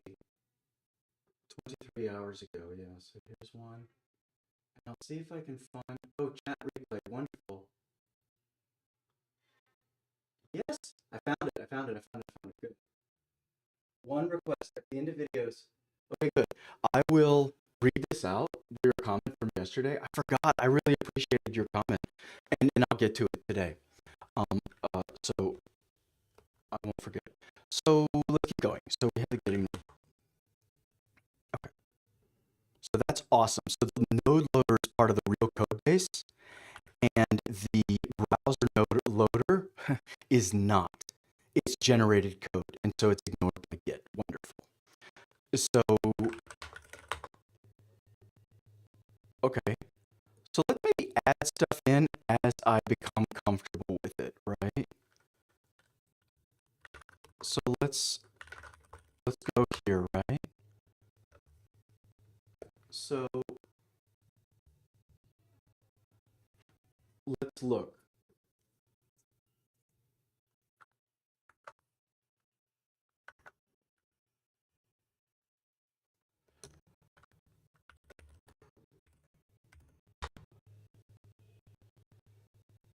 So I don't quite understand why there's a new rollup config, but I'm gonna go with it. Okay, so that's in there. I mean, I understand the syntax.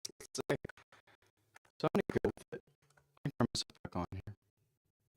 Okay. So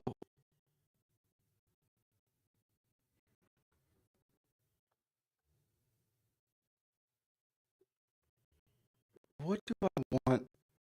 Oh, let's go through here and look through. Yeah, it looks more scary this way.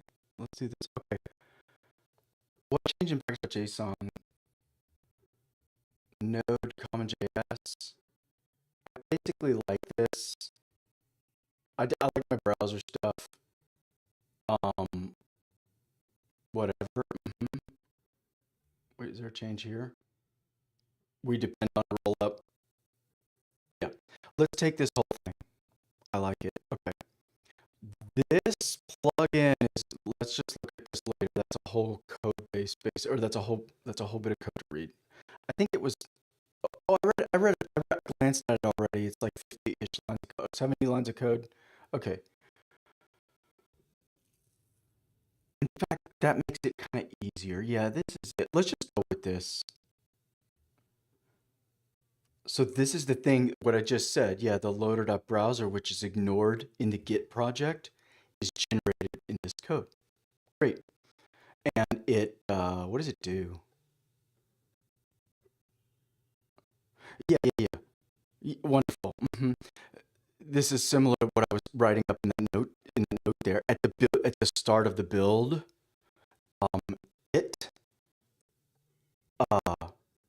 finds the templates and like remembers them all. That's why we're doing string substitution and stuff like that. What is this? Oh wow, it's escaping. Ouch. Escape backslash is backticks. Okay, yeah, I guess so. Very good. This is the sort of thing that a human would easily slip through the cracks, and then when you render down here, it's big trouble. I was actually thinking you could use Markdown to render this. I don't know if that helps. I could like just import Markdown and like load these strings in, and then not have these problems of backticks and all that. But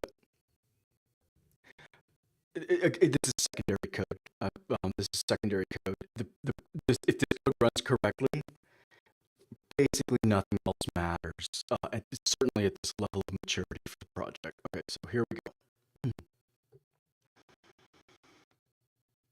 Secondary code, I mean, like it's not delivered to clients. It's not delivered downstream. It's not delivered to users. It's the build system.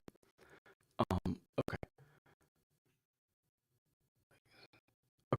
So I like it. I'm just taking the whole file. Let's keep going. So tsconfig had a tiny change. Let's just go with it. Exclude loader.browser in the main tsconfig. I see. Wonderful. Sure. Okay, let's just take that. Okay, we're almost done. The interviewer, now I made modifications here. Oh, these are all my changes. No. Oh, whoa. Oh, interesting. This is just a random, like, this is like a random type fix. I think I'm not gonna take that commit. Okay. I'm not gonna take this file at all. These are my changes that are kind of well, not unrelated, but these are not ready. Okay. So next is the template engine. Let's see what. Ooh, ouch. Okay. Okay. This is good. We got to get rid of the file, the FS in the path for sure. So there's a templates dir. All right. Why? Oh, so you pass in a template directory now. Why?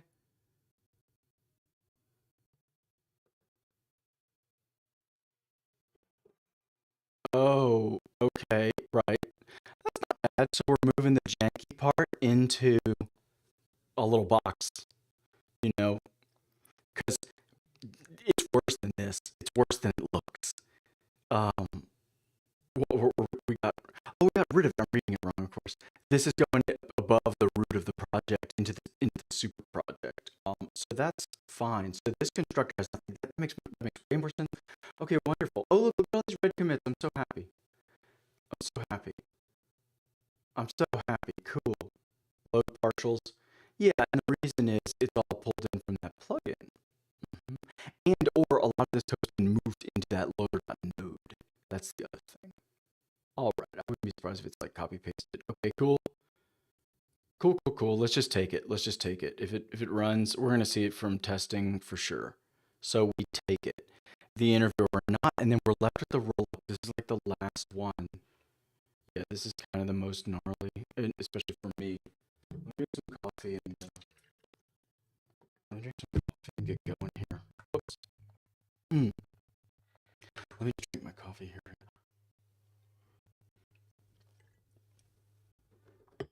Okay. Basically happy with this file name, dir name. I think those end up being used later. So let's keep going. What's the next change? I renamed it.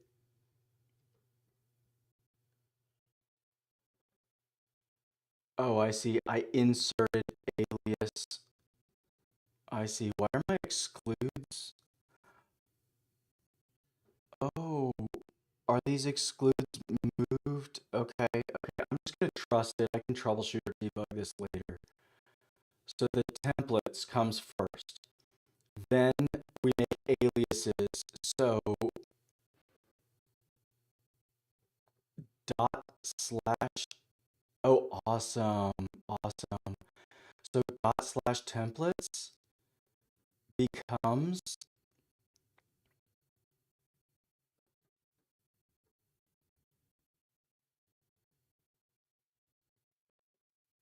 browser. In both cases, it becomes browser.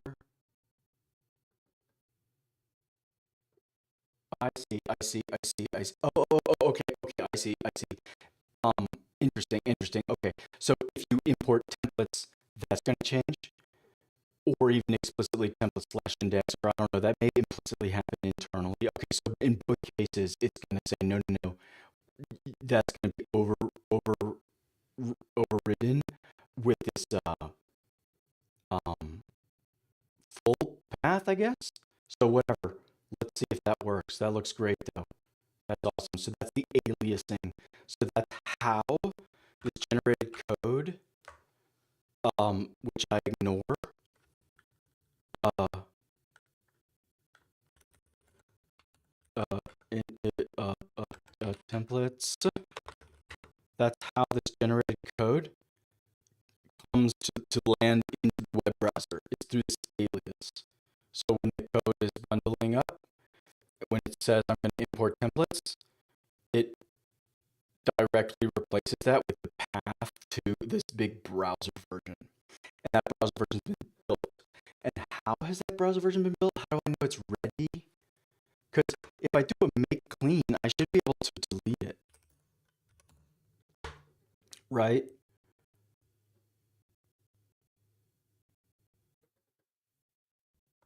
somehow it's built. I think bundle templates build it. Those are not asynchronous. Let me actually just go glance at that. What does bundle templates do? At build start, oh, I see. So I think it works. Okay, this is good enough. I wouldn't be surprised if it runs these plugins in a guaranteed order as well to keep it simple. So at build start time, we generate this file. That's how that works. Partials, fs.exist sync. Oh, okay. It's just doing a lot of refile sync. Okay, so it's just doing all synchronous IO, and it's going to write file sync also. Yeah. Okay, good. So it writes it all out at build start, whatever that means. Probably means the start of the build. And good. So that's wonderful. That's awesome.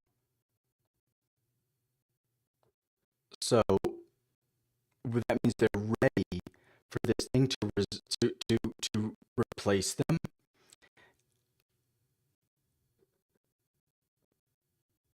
Cool. And then these all stay the same. Perfect. Okay, we use the wonderful. So that was perfect. So these excludes. So now I get it. These excludes have been removed. Oh, this is great. These excludes have been removed from the source code of the config here, and they've been placed. My understanding, I think this is right, is they've been placed into the new TS config, this rollup TS config. And so what that means, we're already adding it to the project. No. The rollup one, it's going to extend the base one, and all these excludes are here. So that's nice. That's nice for now. Okay. I actually am starting to think I like it the other way. I want it all in one place, but let's just keep going. Commented stuff out, whatever. Good. I've renamed to standalone. I've renamed to standalone. Hopefully that's right. Good. Should be the same thing here. Whoa. Oh, this is my ID stuff. I need to debug this. I don't know if this is right or wrong. But that's fine for now. And one more change at the end. What is this? Oh yeah, I did all this. So I'm super happy. So this is my file. Save it, add it. So that's it. Wonderful. So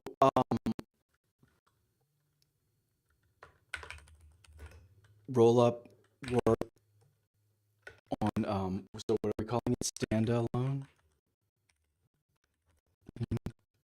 builds, whatever. Okay, wonderful. So that's huge. That should have been many different commits, but whatever. Okay, so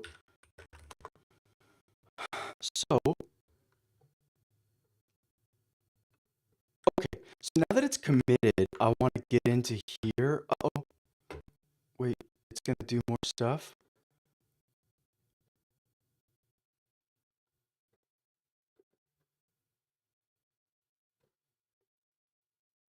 Partially used. Only build and run script. Line 42 does not extend totally. Yeah, I know. It references non-existing paths.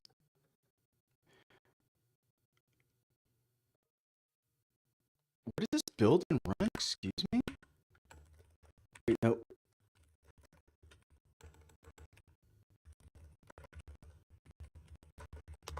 What now? Build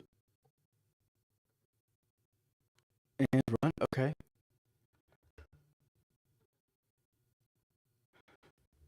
Yes. When you run basic usage.ts, TSX ignores totally. For TSX to respect, you have to do that. All right, so what do you propose?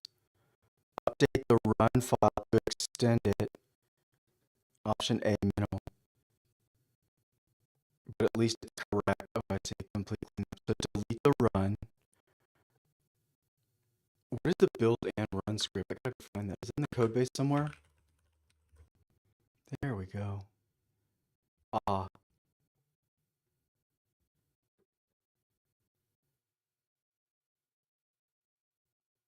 Oh, interesting.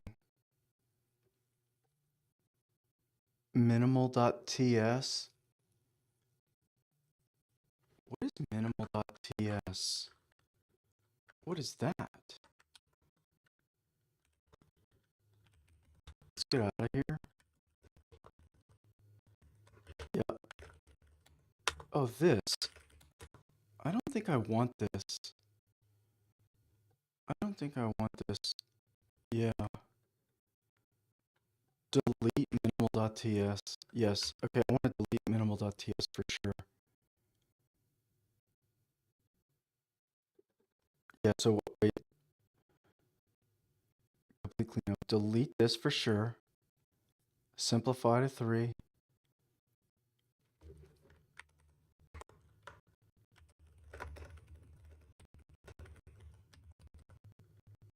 And the build and run job script in package.json. Thank you.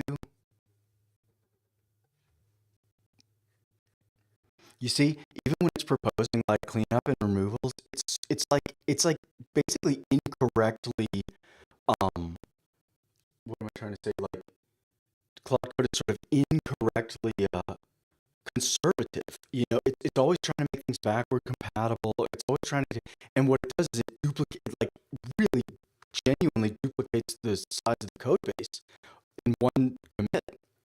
It'll do that. It'll save all the backward compatible code.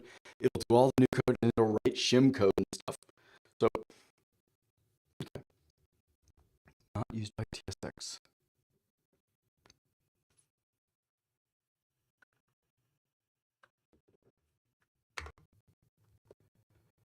Let's just let it do this.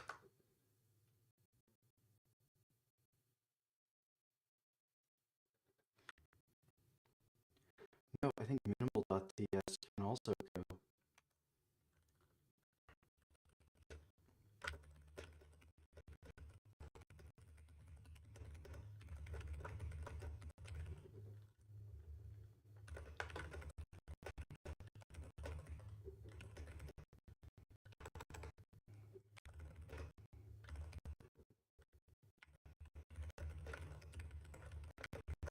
Um,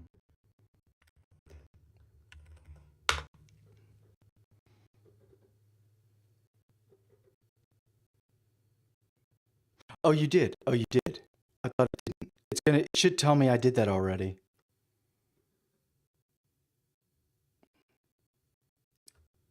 Perfect. They're already gone. Okay, good, good, good, good, good, good, good, good. So minimal's deleted. Let's see what's up in TypeScript here. What changed in package.json? Good. Good. See, here's an example. This comma causes a spurious diff.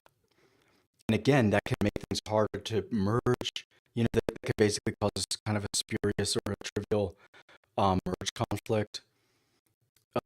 That's why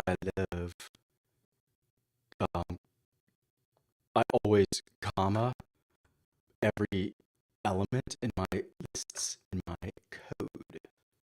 You find like probably any code that I write in both languages, this is something I like from TypeScript. I guarantee you there's, yeah, right here.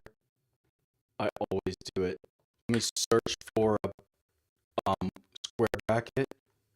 Search for a square bracket at the end of the line. Is that not working? There must be something. Where else would there be something good?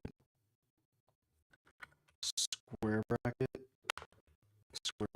into the line, square bracket. No, there's no square brackets at the end of the line.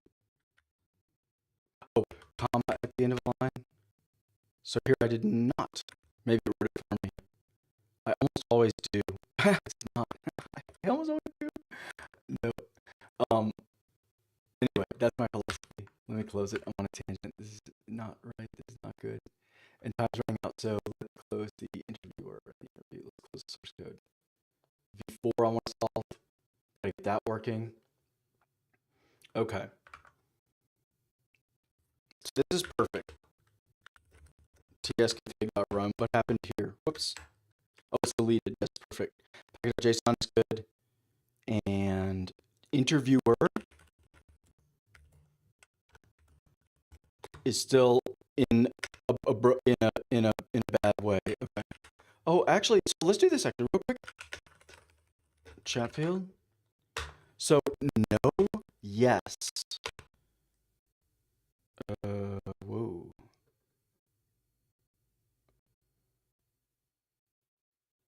Oh, yes. Okay. Git commit some type fixes, right? Let's just say type fixes. Okay. So that's just independent. It's totally independent of everything. Okay.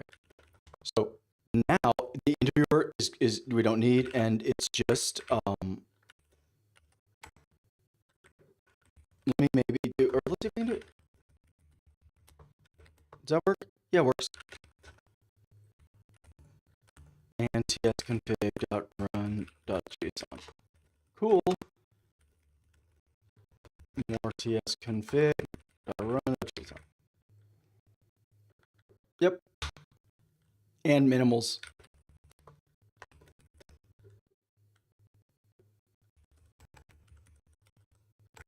Minimal test thing. Minimal test, whatever. Okay. So good. So what does that mean? So now that everything's committed, I'm going to go back to Claude Code and I'm going to say, hey, I want to actually bundle in. Let me clear it and say, I want to change the TS build so that the uh um what's it? Keep trying to say UID. What's that code? Let's go read that code. That was that V4 stuff, right? V4. Here. UID. Yeah. So the UID package V4 function still imports correctly in, let's say, in where's that interviewer.ts script slash Chatfield. Oh, come on, Chatfield slash interviewer. But the both the lean and standalone variants do bundle that code in. Ideally it's dist slash, oh, let me just tell it this. Note it that package. Can I do like node from, can I do node modules, oops, TypeScript node modules? Oh, you're not gonna let me do that? TypeScript slash node modules. Wait a second. No way. Is it like blacklisted that? Yeah, it's like blacklisted it. Huh. It appears. Maybe because it's get ignored. I don't know. Let's keep going though. Slash node module slash UID, I believe it is. TypeScript node modules UID. Yeah, this, yeah, exactly. You will see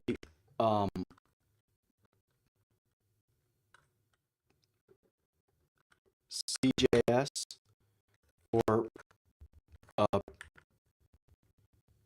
browser, node and browser. Also ESM for node and browser. So, right, the build, this project rollup should pull in the proper dist from upstream. Ideally, the okay, let's just do that. Let's just do that. That'll be super fun if that works. This will be super fun if this works. So this should be like a kind of a sensible diff.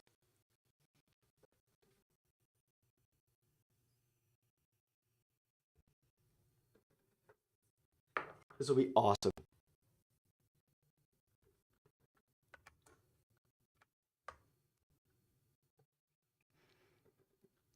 Come online here. Mhm. Right.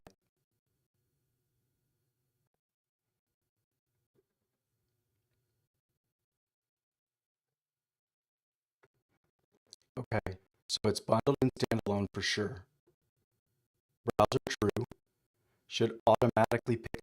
Ah, this is so good. This is why LLMs are great. Like this is a subtle little, like this is the sort of thing that can take you. I mean, I don't know about this exactly, but this is definitely the sort of thing that can be like hours of research.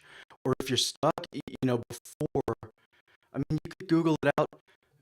I mean, it looks easy coming from from the inside out, saying, "Oh, yeah," but from the outside in, these sorts of things can be big, big blockers. It can take hours sometimes, not always, but sometimes. So the point is, I mean, I think there's a million little layers of the stack here to keep track of, and there's runtime there's build time versus runtime, and then there's like yeah, well, there's like build time versus import time versus runtime kind of bugs. And then there's obviously the different targets. So,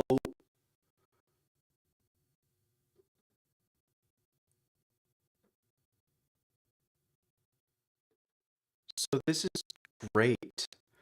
Um, what it's telling me is like in this big web of connections, the specific link of the chain, which is when rollup is like copying and pasting, copying in files and contents in order to bundle. What files is it pulling? What is it loading? And the answer is you can. This is known. I know this already. You could, in principle, tell it pull the ESM. I mean, that's what I'm saying here. I'm saying, ooh, gotta make sure we pull the right with CommonJS. There's Node and browser, and there's ESM. There's Node and browser. So do the right thing. And it's saying, yeah, we already are. Where did that go? Where did that go? The problem. Well, oh no, we're good. I've done roll up. Wait. Go back to where I was. I was having fun reading this. Mhm. Right here.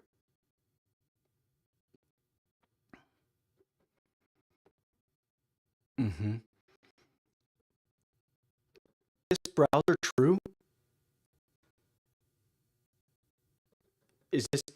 Oh, I right. So it's not an option to roll up. It's an option to a roll up plugin.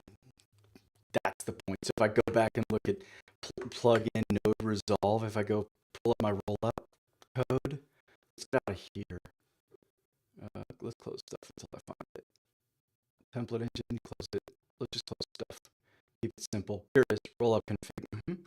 So if I go and look at that plugin dash node, right? Right. So here, so resolve is my function. So off we go, right? So that's not it. That's different. So here, browser true.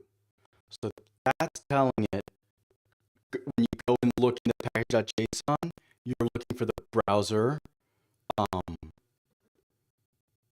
exports. That's the point. And line 63. What? 63. I don't know what's going on there, but whatever. Maybe that's changed. So that's awesome. Oh God! And then it started testing. Oh God! I gotta tell it like, don't test stuff. Lean and standalone. Yep.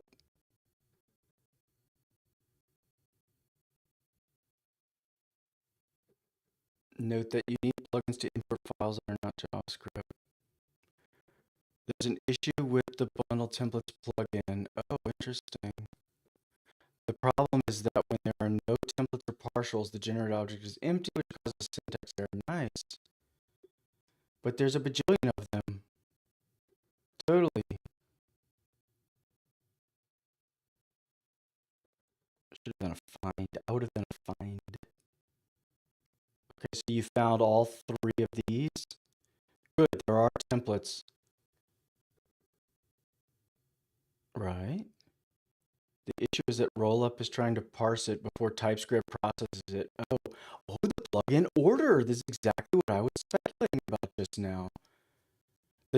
Great. TypeScript needs to run before Rollup parses it because Rollup does JavaScript. Let me look at the error more carefully. It says the plugin is generating the file correctly, but then okay. The issue is the order of the plugins. Wonderful. The alias plugin is running before TypeScript, so the aliased file is being loaded as. Oh, good catch. Good catch. Yes. Wow. Let's see if that fixed it. Okay, that's legit. That's good. That's good. Very good. Very good. Very good. Let me reread that. That's awesome. So the order of the plugins.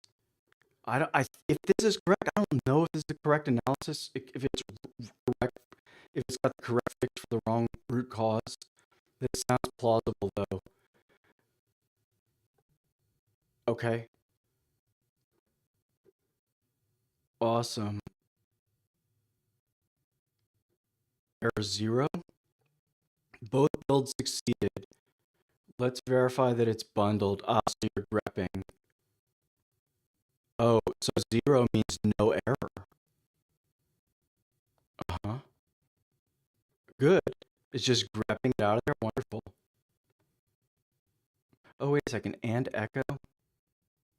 Grep from UID. Okay.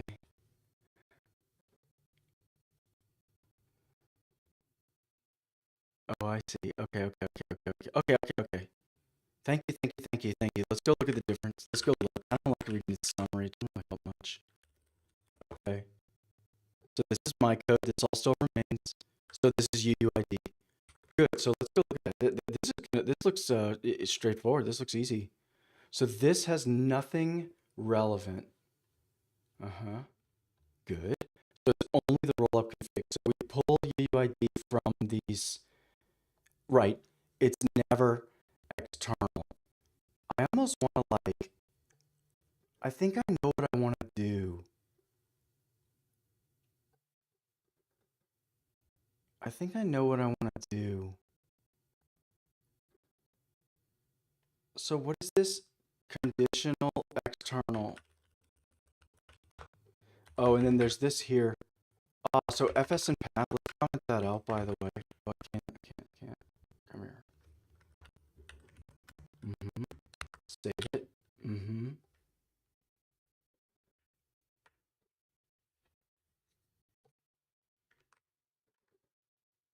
Yeah. I think that's just a good clean. Or actually, let's just try to delete them out. Okay. Always external. So, yeah, I think I want to do this. This list is always this empty list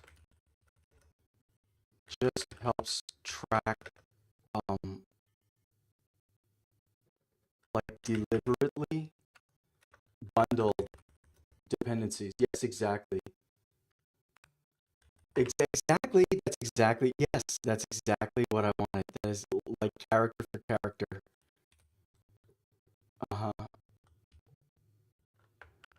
No, I don't want that comment. Let's do this. This is cool. Let's do another comment. Simple enough. The point is just simple enough to just bundle. Small enough. Okay. That's cool.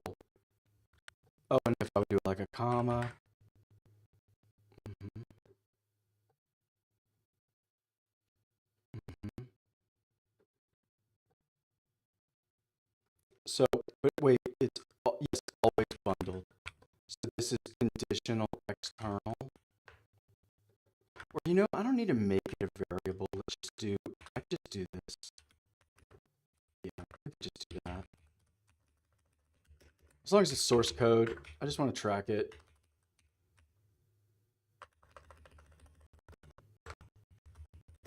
Package is deliberately bundled. Um, Dependencies, deliberately bundled in all cases, right? UID. Yep. Let's just keep that in some source code for the moment. So I don't want to drop it out completely because then it won't be really very noticeable in the source code, I think. Okay. So that's all right. So what are we doing? Let's go back and just start at the top. Okay, get off. Okay, fine. Let's just take it. I'm just taking that. Next, UID is out. We're taking it. Next, note to myself, we're taking it. Next, aha. So we changed the order. Whoa. Okay. Okay. Resolve common.js. Okay. I'm going to ask about this. Does this mean common.js? That's fine. That's fine. So TypeScript must come before resolve. Okay, perfect. What is common.js doing? Plugin dash common.js. Okay. Okay, fine. Let me do another note to myself.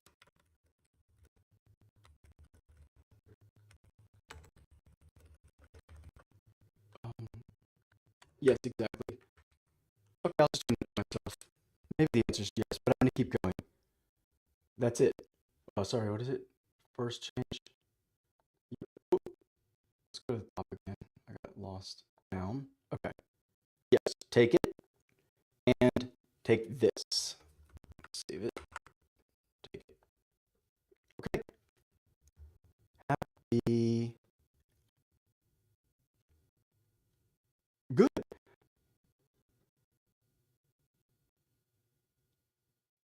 Wonderful.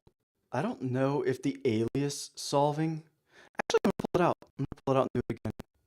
I know it's a little tedious, but the reason is these are unrelated. So so UUID is, let me do the other one first. This combined with this is one bug fix. Yes. So let's take that in. Boom. And then I'll take in more now. So let's just include UUID. That's the point. So is that a one-line change? What else changed? So that is also unrelated. So yeah, always bundle UUID. And then this change will be just remove some unused.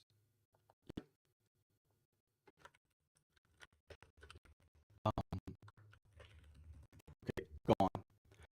Woo, okay, so the only thing is interrupt is messed up. It's not gonna run for sure, but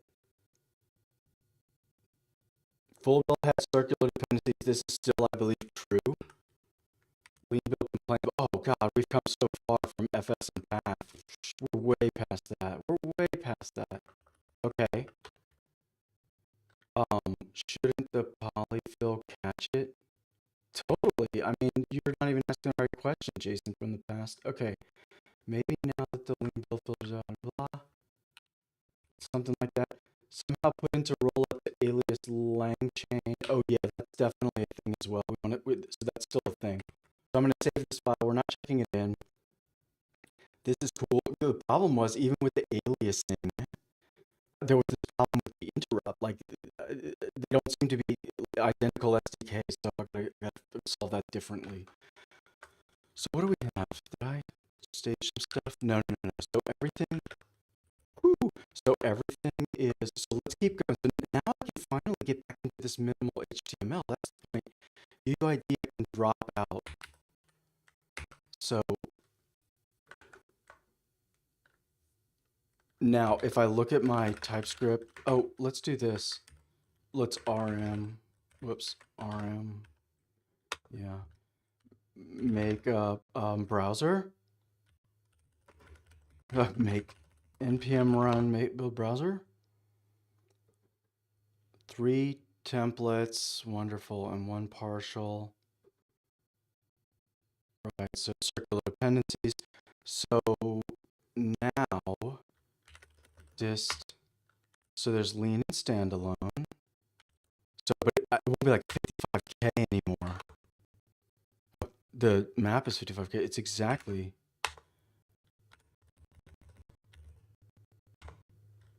So if I go to the top, UID, hey, lean is still, I feel like lean is still V4. It's still excluded. But don't, let's look at standalone.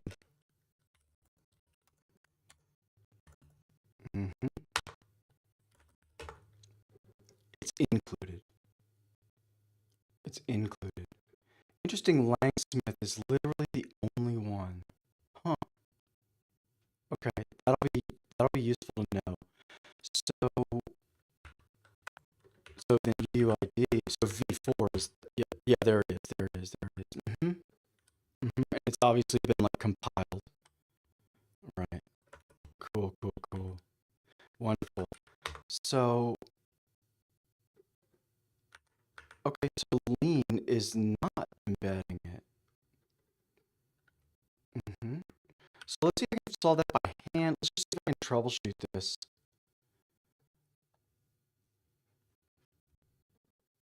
9:30. Okay. Okay. So one thing is let's delete it. So let's find that build rm-r dist semicolon. Okay. So build browser lean. So there goes the lean one, right? All right. Oh yeah, I want to read those templates too. Let's go read. Let's actually go read that. That'll be fun. Dist lean ESM index. So it'll be like system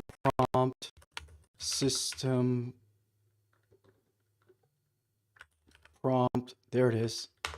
Here it is. Cool. Oh, I think the syntax highlighting my bad. Yeah, here's the templates. Cool. Right. Oh wow, it's just like literal. The new lines are in there. Cool. So it's just a big string. Just a big string literal, and it ends right here. End of string, comma, next one. Boom, boom, boom.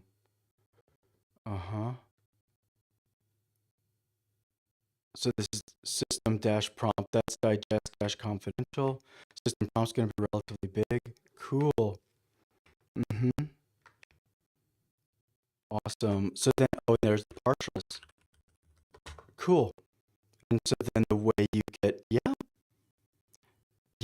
this is aliased in. So get template partials by pulling from this partials global or whatever.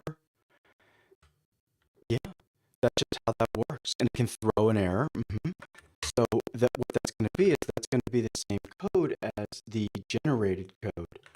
What is that? What is that? Chatfield. Chatfield / templates loader browser. It's this. Oh, it's this literally. There it is. Wonderful. Okay, so I'm totally following all of this. This is great. Templates came out like first try. Very good. Let's see if it runs before I say like flawless. That's great. So let's keep going. So templates is definitely awesome. I did a RM and run, bundle 3 templates. Now, and if I view disk slash disk slash, come here, slash lean ESM index,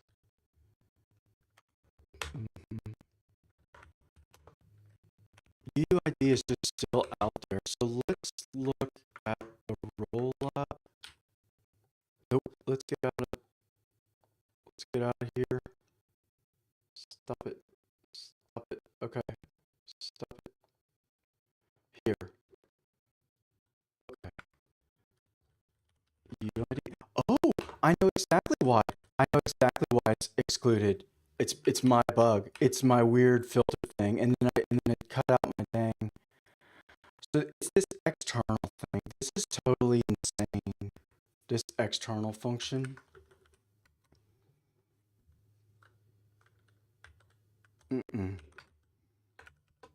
This is totally crazy. So we could try the other extreme, which is don't define it, and then run it, and see what happens. I think that might be bad. Yeah, right. And so if I look at the code, if I look at it, yeah, 2.5 megs. And then if I look at, um, um, sorry, standalone now. Whoops, standalone. Oh, gotta build it. I think they might be identical file size because my excludes is empty. So if that's true, that's good. That confirms that's the slowness that I was talking about. So what's that LS standalone 2.5 and 5.3. And oh, I did an RM-RF right. Whoops, sorry. So 2.5 and 5.3. I think that's right. I did an RM, so it's all gone. So then if I look at it, yeah. So fine. So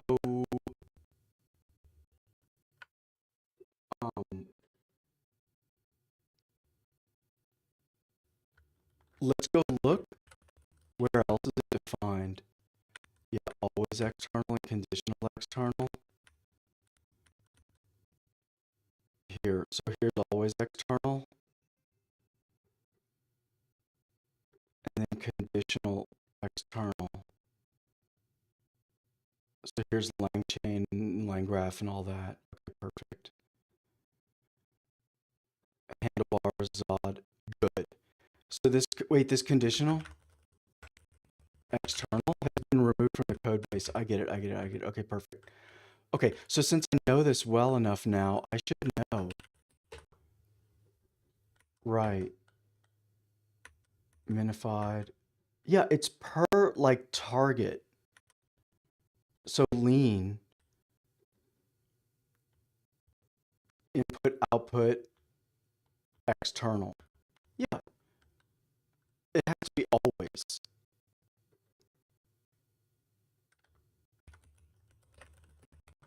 External. Let me go get it. Yeah, let me go get it. I think it's this, always and conditional. So what that means is it's going to say React, all of this is out, Lang-Smith is out. Oh, that's why. Totally. Actually, Lang-Smith should be conditional. The full version should. I get it. Okay, let me keep it in for just a second. I want to solve one problem at a time because I got to get this working. So that'll be the external. Okay, so let's build a lean now. So it should be back to normal kind of lean, but UUID should be in there because the externals are more or less properly defined. Okay. Zod to JSON schema. Oh yeah, maybe that's another external. So, oh, Lang-Smith.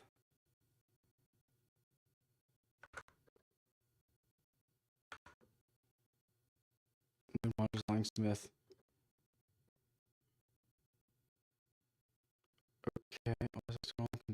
external. Okay, I can ask Claude Code to solve this problem for me yesterday. Conditional Langsmith. Yeah, it's just open telemetry. Yeah, client.js. Yeah, it's Langsmith client.js for sure. Oh, Semver, right. So I guess we could try. Okay, let's just start doing stuff. Zod to JS. Just stop that. Like that. What was the other one?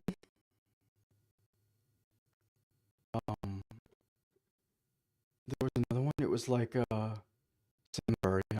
Semver. That can be always external, just for the moment. Or actually, I can move it to conditional. And okay, so there's Zod. Let's just start there. I think it's the third that I need. We can put it in conditional. There you go. Thank you. Let's see if that at least improves things. Yes, very good. And then there was the Langsmith. Now the problem is, I thought I'm already doing it. So this isn't going to help. That's duplicative. It's not going to help.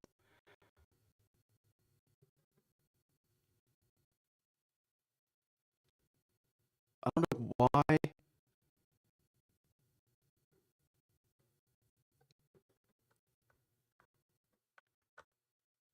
It's not excluding it. So we could, okay, I know what I could do. I could do both. Yeah, I know what I could do. Always move forward, right? So do this. Where's that externals? Yeah, always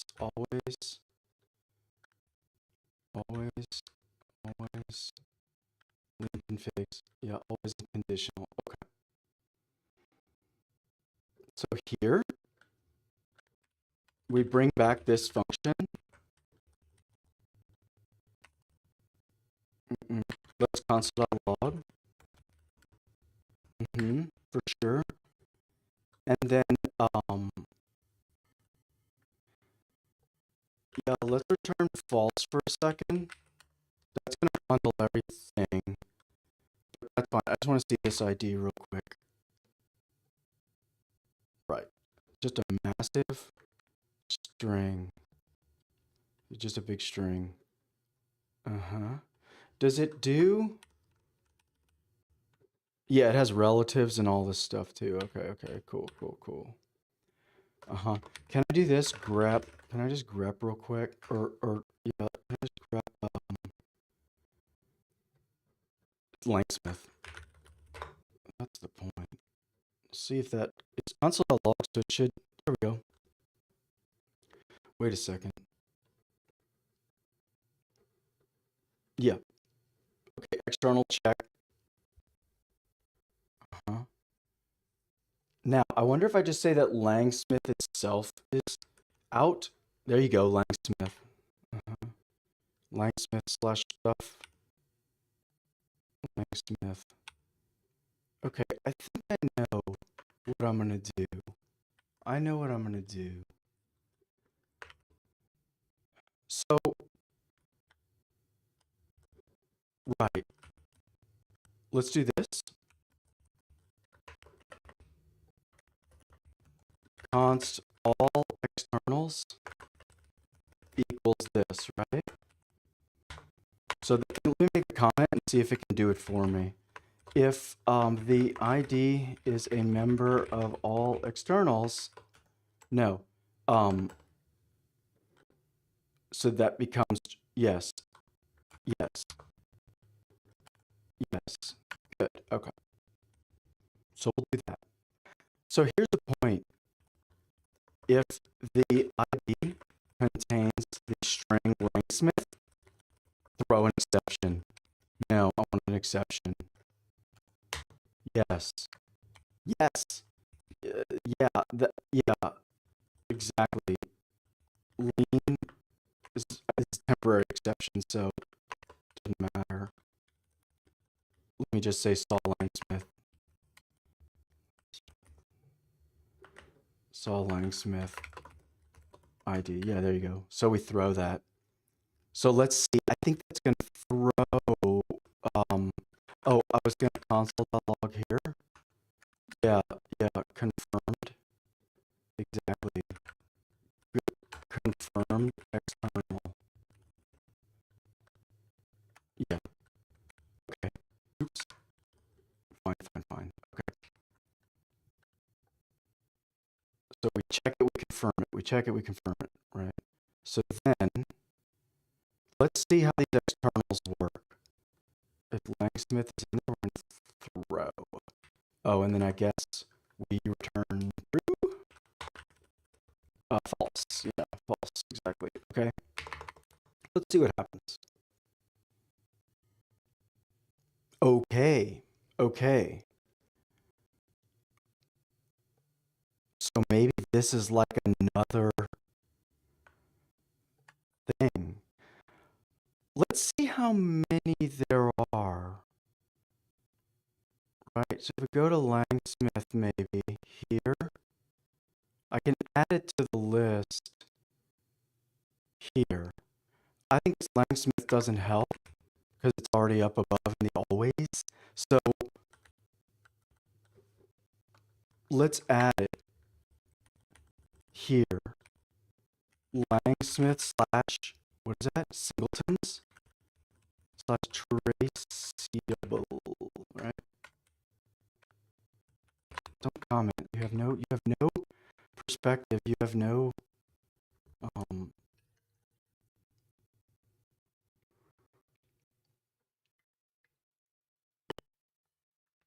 okay. So let's see what happens. Maybe there are only a few to get solved. Okay. Ouch. This is looking bad.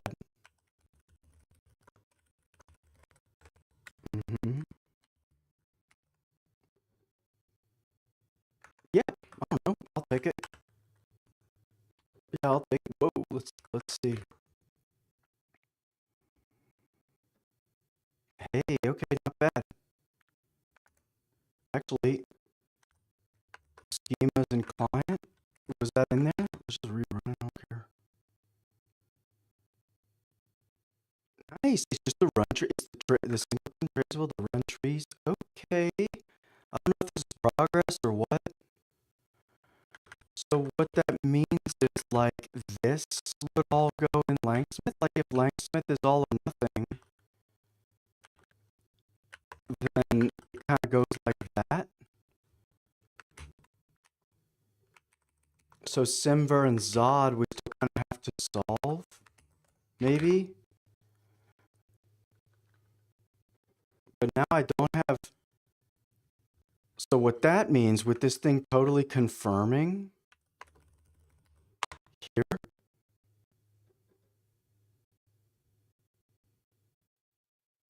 Right, or no, we could do like this. Yes, exactly. Unexpected. Yes, exactly. So let's just throw. So that's never going to throw. That's never going to throw. That's the point. It always matches host. Oh yeah, it had a default. It had a default. That's true. So is this worth doing? I was totally wrong. Like these all need to pass basically. So let's just return true. Or return false. That's fine. So these are not externals. But the point is I'm going to disable it. This is going to work again. That's the point. Let me just comment it and go. So that's going to run more quietly. Great. So now if I view it, it's just, I'm going to see totally v4. There it is. Wonderful. So that bundled in. So we're gaining power here. Get diff rollup dot config. Okay. Langsmith.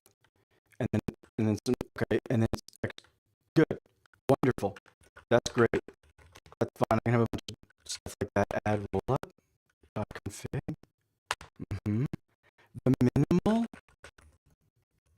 that? Oh, right. Good, good, good. No, let's not check that in right now, though. Okay. Um,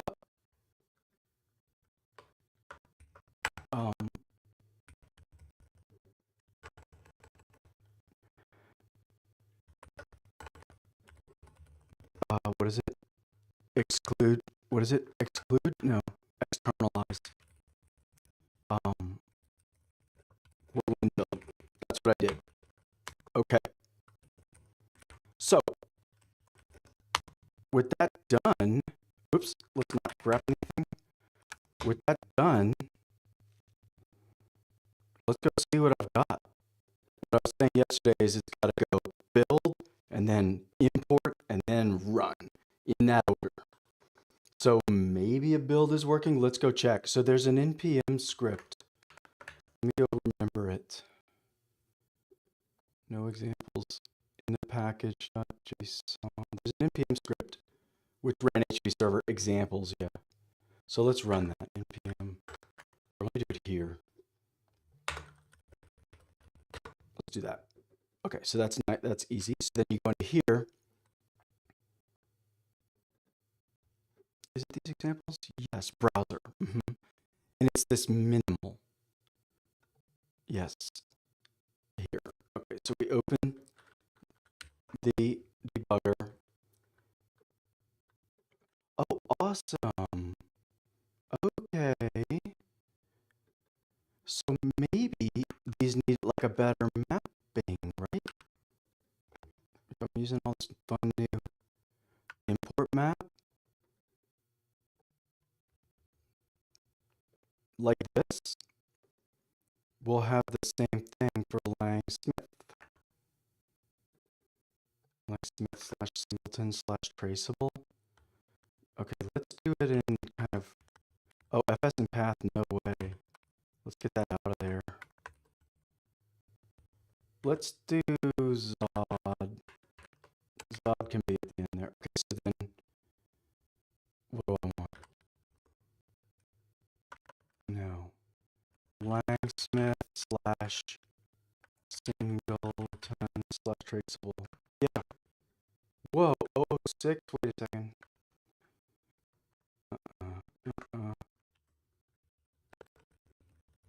No. Let's try what I see here. Oh yeah, 0371. What? Let's try that. Let's try that. Save. All right, so I just reload. 1, 2, 3, go. Good. Very good. Very good. Very good. Very good. And then can I see? Whoops. Can I see the network pull? What if I like reload? I think it. Oh wait. No, all. Nope. That's correct. Index. Nope. Minimal. Somewhere it's got that EJS. I know it's got to pull that EJS. Okay. So let's go back to the console. LangSmith / run trees.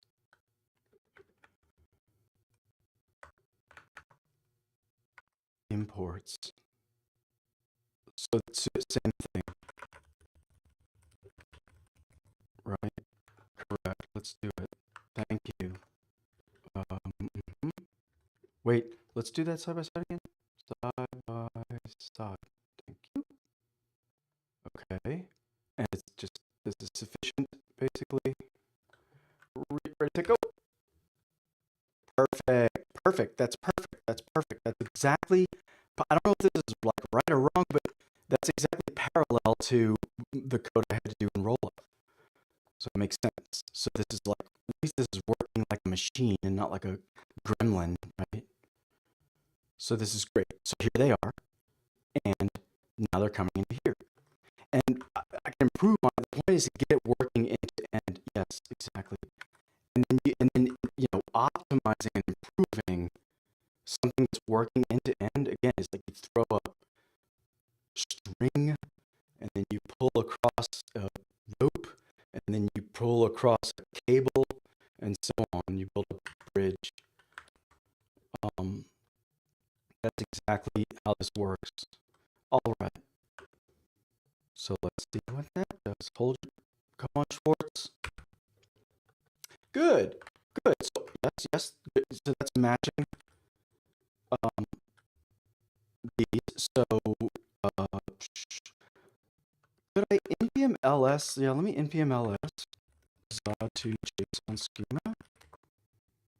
Mm-hmm.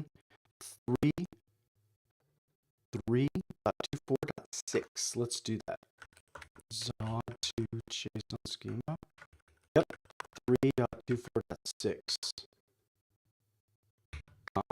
Let's do that. Let's put it there, even though it's not beautiful. And so then I'm going to need one more. Whoops. I'm going to need one more. It's the semver. Oh, did it? I don't know why semver. So that is not parallel, right? I don't know. Maybe it's not needed. Maybe it's not a conditional, an external. Maybe that's the point, is it's not needed?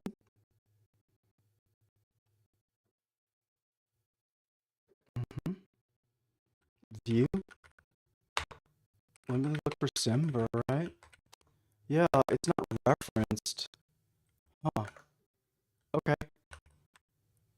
Oh, maybe because that's one of the dependencies of one of the other ones. So, okay, wonderful. So that's the build. So that's, oops. So just clear it and build it. So that's it. So semver is not involved anywhere. We do a bundle. Now, this is like reading the correct file, right? Where's this dang HTML? HTML. Okay, handlebar Zod. Uh-huh. And yeah, lean. Perfect. Perfect. ESM. Okay. Import Chatfield. Yep. Yikes. Okay.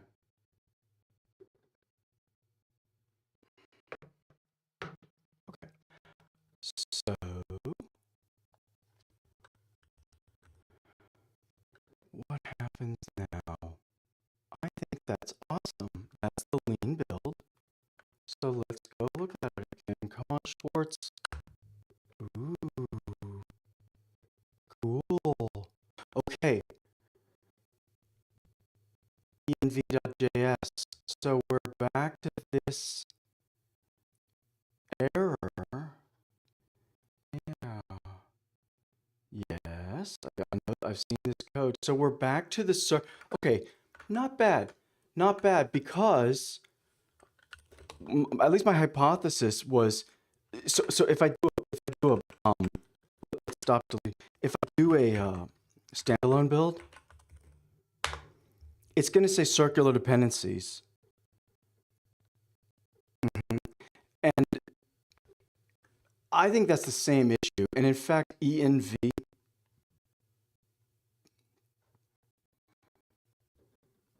I want to say it's in here. env. No, really? Yeah, this no, this is old history. Well, anyway, there's others. So all of these, you know,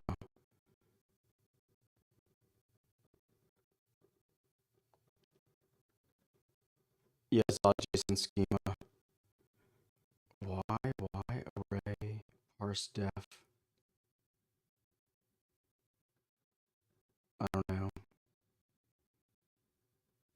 Maybe I could change this. Actually, that's not a bad idea. We could try to pull like CommonJS or something if we need it. I'm optimistic though. This is like so bad. Okay, yeah, I'm optimistic for two reasons. This is so many errors across so many independent projects, and I think I understand the code enough now to know, no, this totally can't be, this has to be an optional, or this has to be lean rather than, what was that, Zod handlebars, JSON schema, LangChain. Like it's gotta be here, something like that. LangChain core. Langsmith, like this has to be, I'd say like that. And then dot in ones. Maybe triple. Like that's how it should be. We have to bundle Langsmith. You have to, so this means what's bundled into the standalone. LangChain, LangGraph, OpenAI backend, Langsmith apparently for sure. I would think it would pull it in as a dependency now, but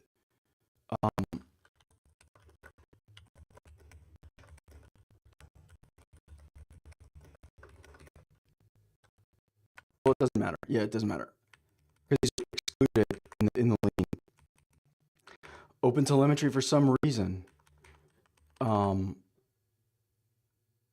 so on. So let's try to run that. I gotta wrap up.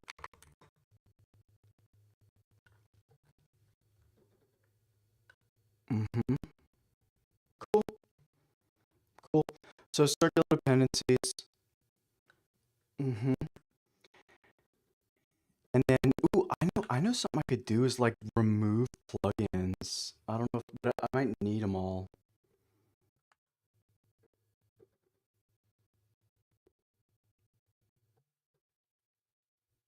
Or I might ask Claude Code. I know exactly what to do. I have several ideas. So let's do this. Oh, I've got a lot to do. Let me just make some check-ins maybe. So Chatfield / interviewer still remains my code only. Yes. Examples is fine. Rollup, let's read that. What did I change? Oh yeah, massive changes. Yeah, I'm happy with all this. Git show.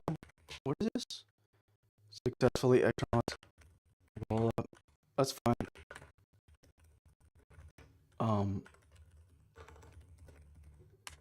Whatever. Okay, so yeah, the example. So this actually works like loads the lean build, but may oh wait, what am I doing? Yeah. Minimal example loads lean, but may also have circular, right? Something like that. Okay, so and then that I've already ruled out. Okay, so that's cool. So, oh man.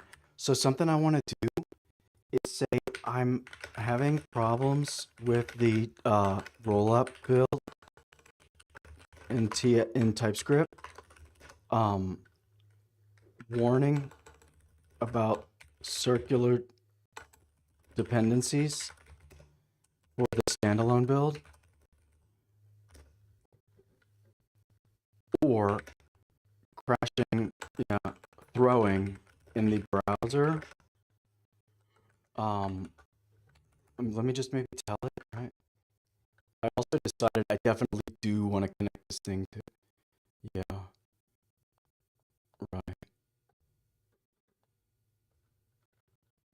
I'll copy that whole thing.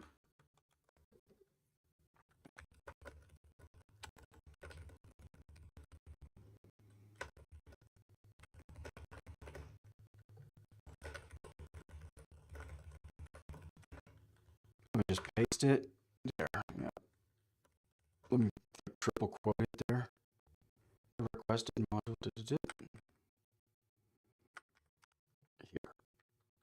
Okay. So, and okay, so what I wanted to do was say, can you build me? I want to, so to my thing, talking about cut the problem in half. I want to see if it's if the problem is anything about my build, my specific build. To answer that, I want a totally independent, like hello world rollup that has no Chatfield, zero Chatfield. It just has some like de minimis JavaScript, but importantly, it bundles LangGraph.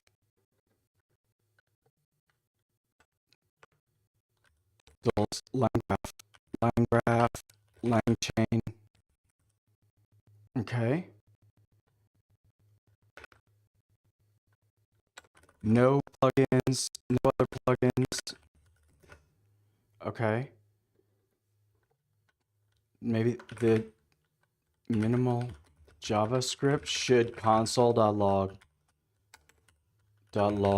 and something imported from LangGraph to avoid losing it in tree shaking. Awesome. Let's just get started on that.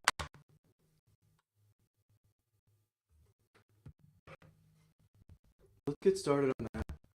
Oh, someone said I have a bad my voice problem. Let me change it.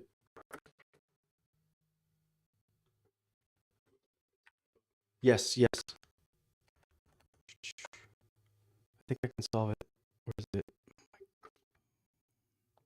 Turn it off. Does it help? Let's see if it helps.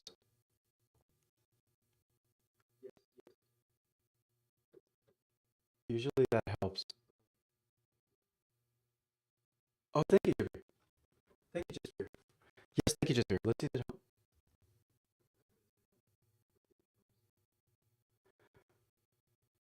Okay, I'm gonna try. I'm listening now, and it's I'll let it play a little bit.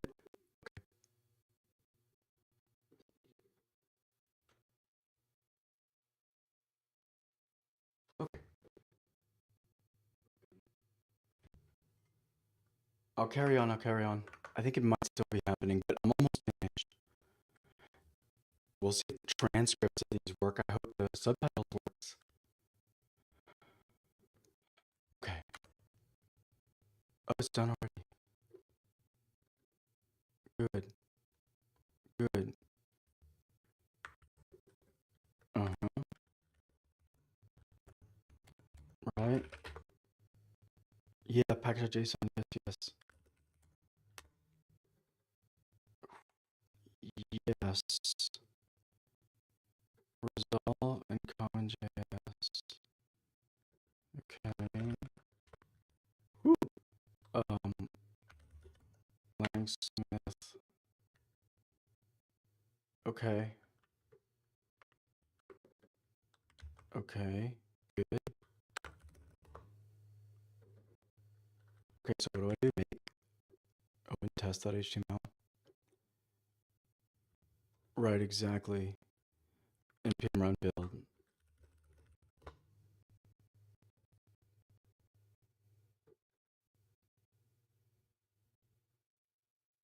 Langsmith. env. That's it. Same error.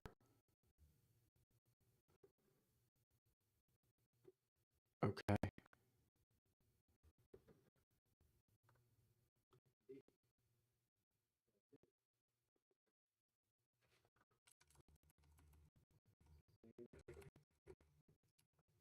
Yes, you're right.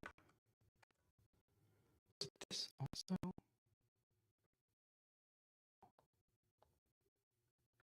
What's this? Hello, hello. This is not going to be good. Yes, you're right. Actually, I'll see if it still clips. If it still clips, then it's not my microphone.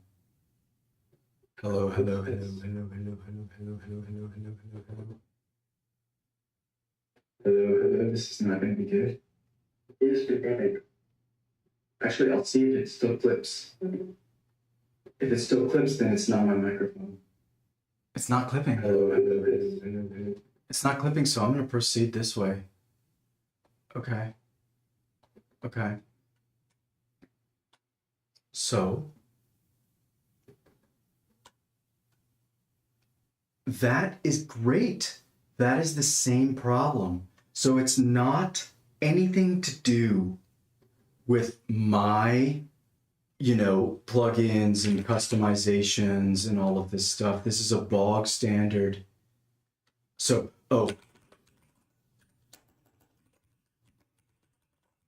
right. If I go to this, yeah, test HTML. Check the console output. Yeah, exactly.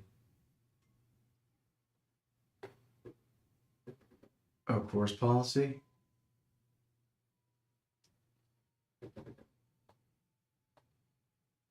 Oh, interesting. Okay. Let's see if we can just click that on real quick. What is it? Dash course. Let's just see if that works. Syntax error. Hey, wait. Is that it? Reload. F12. No.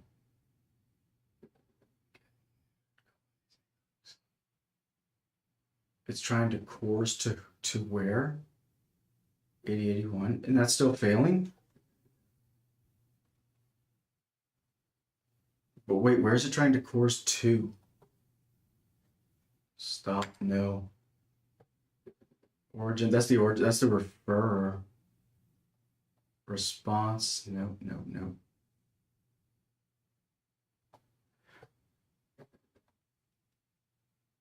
Yes. Request headers, thank you. Bundle.js definitely loads in. I don't know if I'm on a separate issue here. Oh, why doesn't, let's see. No, let's keep looking. Wait, can I make these touch and then grab them both? No. Okay. Yes, I know. Show me like who rejected it though. Or did the browser throw? I think maybe the browser. Let's go see. Is HTTP saying? No. See, it's got no queries here. So then what is course? Let's see what it's doing with course. Course equals. Enable course. Optionally provide course headers list separated by commas. Could I try star? Equals star. Could I try that? Oh wait, what is it doing here? No async hooks. That's bad. Roll up minimal tests. Yes.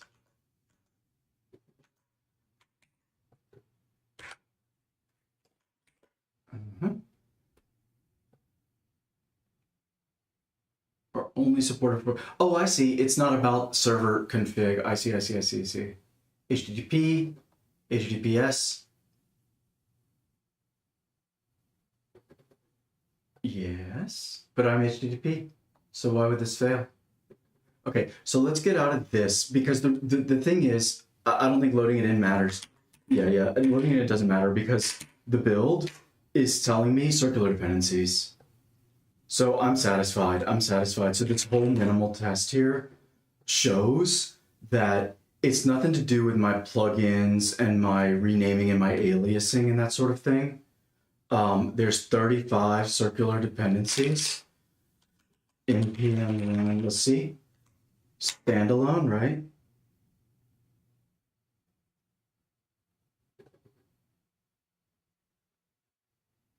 I don't know, it looks like 35 to me. I'm gonna do like, we'll see what that does. So there's like one line here. 2 lines, this might be 2 lines heavy. Oh, it prints to standard error. Name.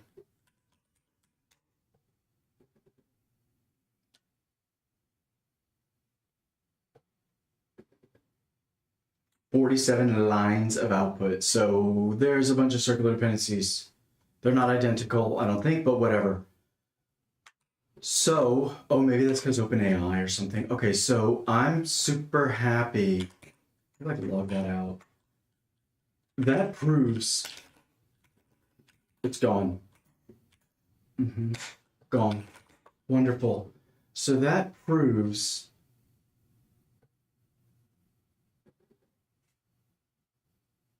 the web, that proves these circular dependencies are still a problem.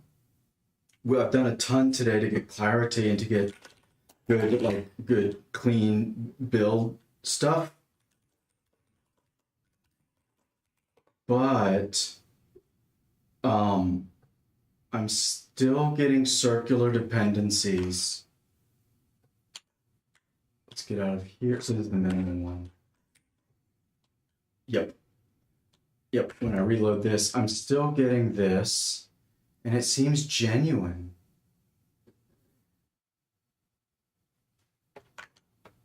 It seems totally genuine. So let's save it here. And I just have my circular, I got a lot of stuff solved, but I still have my circular dependencies. In fact, Jasper asked me earlier to review stuff, and I want to read all of that and do that and then get out of here. I'm late. Okay, let's just check in and push and stuff. This doesn't go, so we're good. We're pushed up. Okay, we're pushed up. So let me write a note to myself, basically. In the rollup config is probably fine. So yeah, just to do. Okay. Still have the circular dependency issues. My suspicion is because it happens to like what all packages. Let's actually run it. I can quickly answer that. Standalone 2 to 1. So if I do my standalone, right, so if I grep circular, right, that's gonna grep those. Yes, wonderful. So then if I do something like this, Perl to print, I'll do like,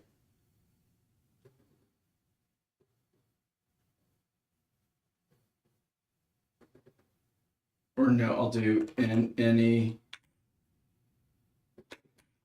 So I'll say if there's a match for like node underscore modules slash like anything that's not a slash, anything until the next slash, then run it. We'll see if that works.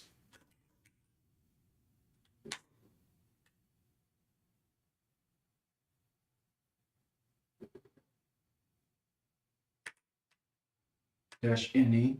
Oh, whoops. Print $1, print the match. Print $1. Oops, $1. I think this will work.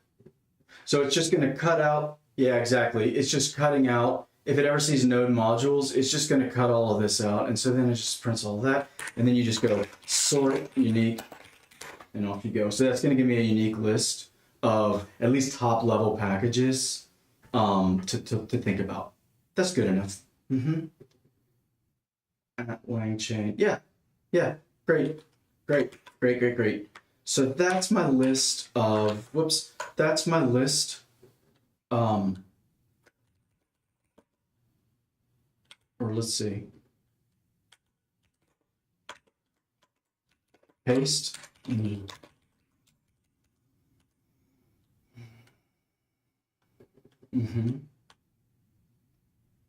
Because it happens to these unrelated packages, maybe it's something systematic, e.g. pulling in the wrong exports, ESM versus CJS. Yeah, exactly. So that's my thought. Oops, this is real code here. Whoop. Let me just do that. Whoop. Okay. So we have circular dependency issues. These are the circular dependency issues. Okay, so what will my title be for tomorrow? Solving circular dependencies. Circular dependencies. Yeah, in Rollup. That'll definitely be the title. Okay, good. A lot of build stuff working today. Oh yeah, I'm gonna do Jasper's feedback. I'm gonna read that. I found it. So that's my note for tomorrow. So that's brilliant. So what you said was, where'd it go? Let me see if I can make it bigger. At the end of the video, add all of the features to a file in Markdown. Yes. Because the content is good. That's a great idea. You know what I could do is make a command. Let's see if I can just do it very quickly. Wait, isn't it commands? Let's just run Claude. Is it /command? How do I make /command? E.g.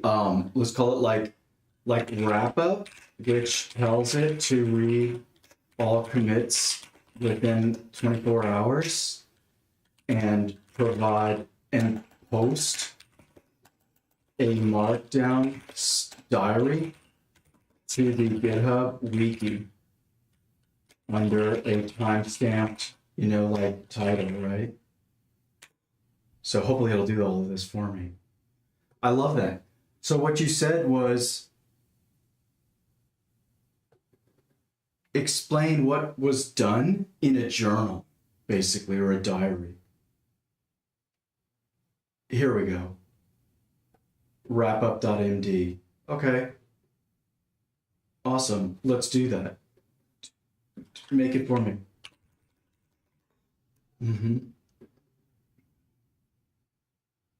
Front matter description field makes it appear in the available commands list. Oh, wonderful. Thank you so much. Look how lazy I am. This is what I meant. I just said, do it for me. Copy paste. I'm busy talking. Okay, done. Wonderful. Unknown /command.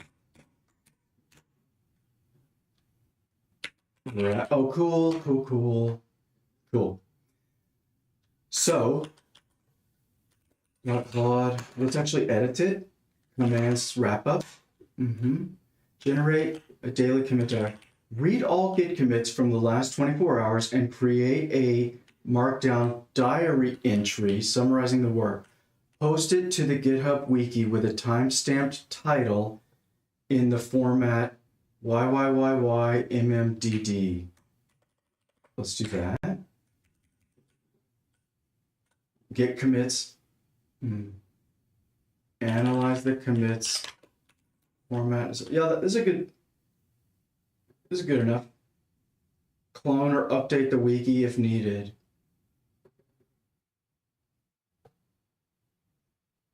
Yeah, this could be trouble to clone but that's fine. Let's try it. So that's my command. So I say wrap up. Let's see what it does, if this is even close. And then I can even read it and review it, and that would be fun to read aloud. So we look at the logs. That's a great idea, and I could put this in the YouTube description. to say, oh, yesterday we got to such and such, and today we did this. And now it's based on the git commits, but I think that's good. I think that's great. And then I could end the stream reviewing it, so you could forward to the end. Ooh, and I could begin the stream by reading it as well, because it should be a short. Awesome.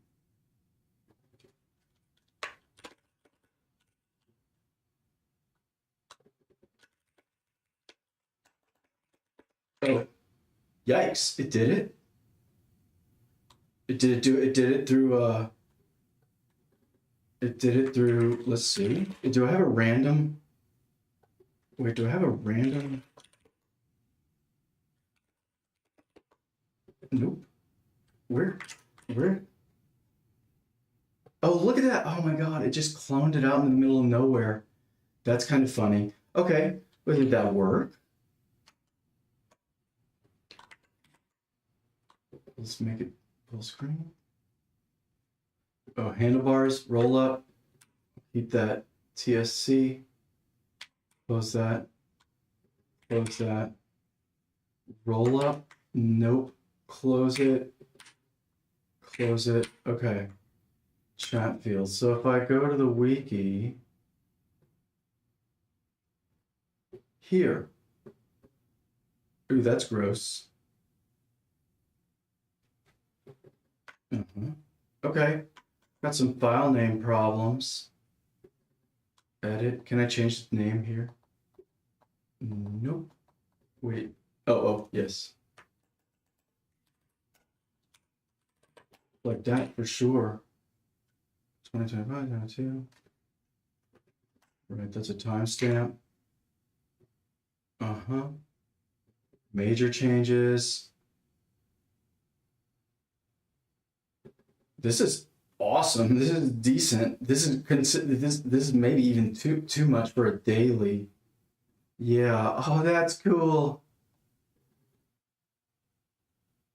Yep. Various browser environments. Oh no, you're making me stress out. Yeah, you're right. Definitely. Okay. Let's save it and see what happens. Extensive rollup bundling configuration work for the TypeScript implementation, focusing on creating optimized standalone and lean build targets. That's totally great. Let me kind of edit it. I think I know what I want to do is give it a little template format. The primary goal, and then major changes. Let me just keep saving. I don't care about wiki discipline. Rollup configuration overhaul, standalone build, lean build, custom rollup plugin. That's true. Okay, let me actually read. So, yeah, I'll read through this and wrap up, and I'll learn lessons. Let me commit that to the project, or I guess technically that should be a command for me. Doesn't matter. Let me commit it to the project for now.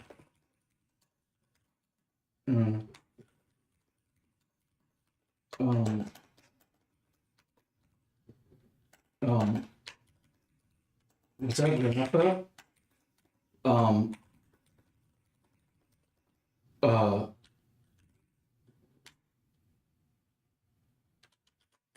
Oops, today's work. Come on, stop. That's cool. So this is not a bad starting point. I think it's too, oh my gosh, there's like, so I will do that. So having posted this blog or this diary, this is great. I love this. What a great idea. Okay. That is correct. A lot of work on Rollup. I'm very happy that today it turned from the bundle into the standalone. And so then for developers, I can say, look, if you're not doing LLM on the front end, just pull in the standalone Chatfield and you provide an API key and an endpoint, and Chatfield will run for you. That's the standalone build. Alternatively, I can say, if you want to manage I can say you need these dependencies. Then you bundle them yourself or pull them in yourself. And then here's a lean build.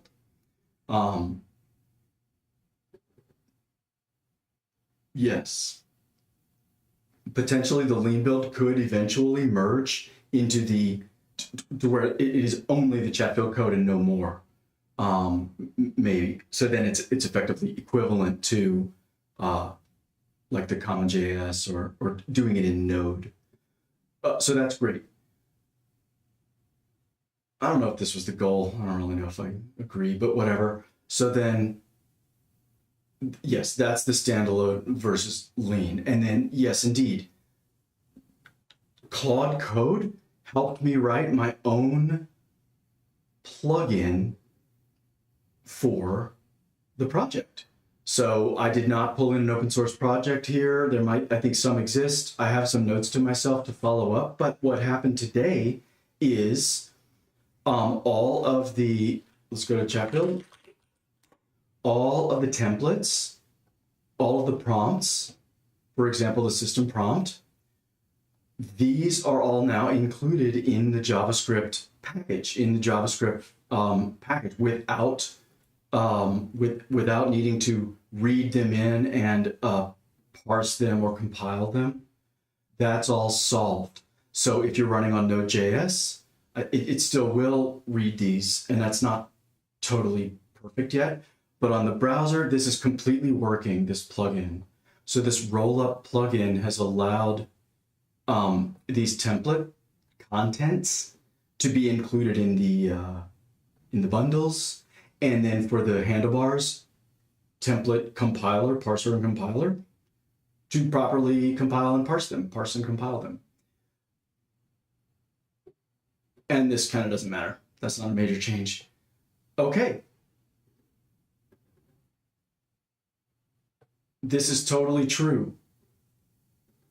Something else small that's kind of changed is the template what I just described, the way that that's implemented is the template engine now says, hey, pull in the node loader for me. And that's exactly what happens if you're on Node. It just does that. But through a rollup alias,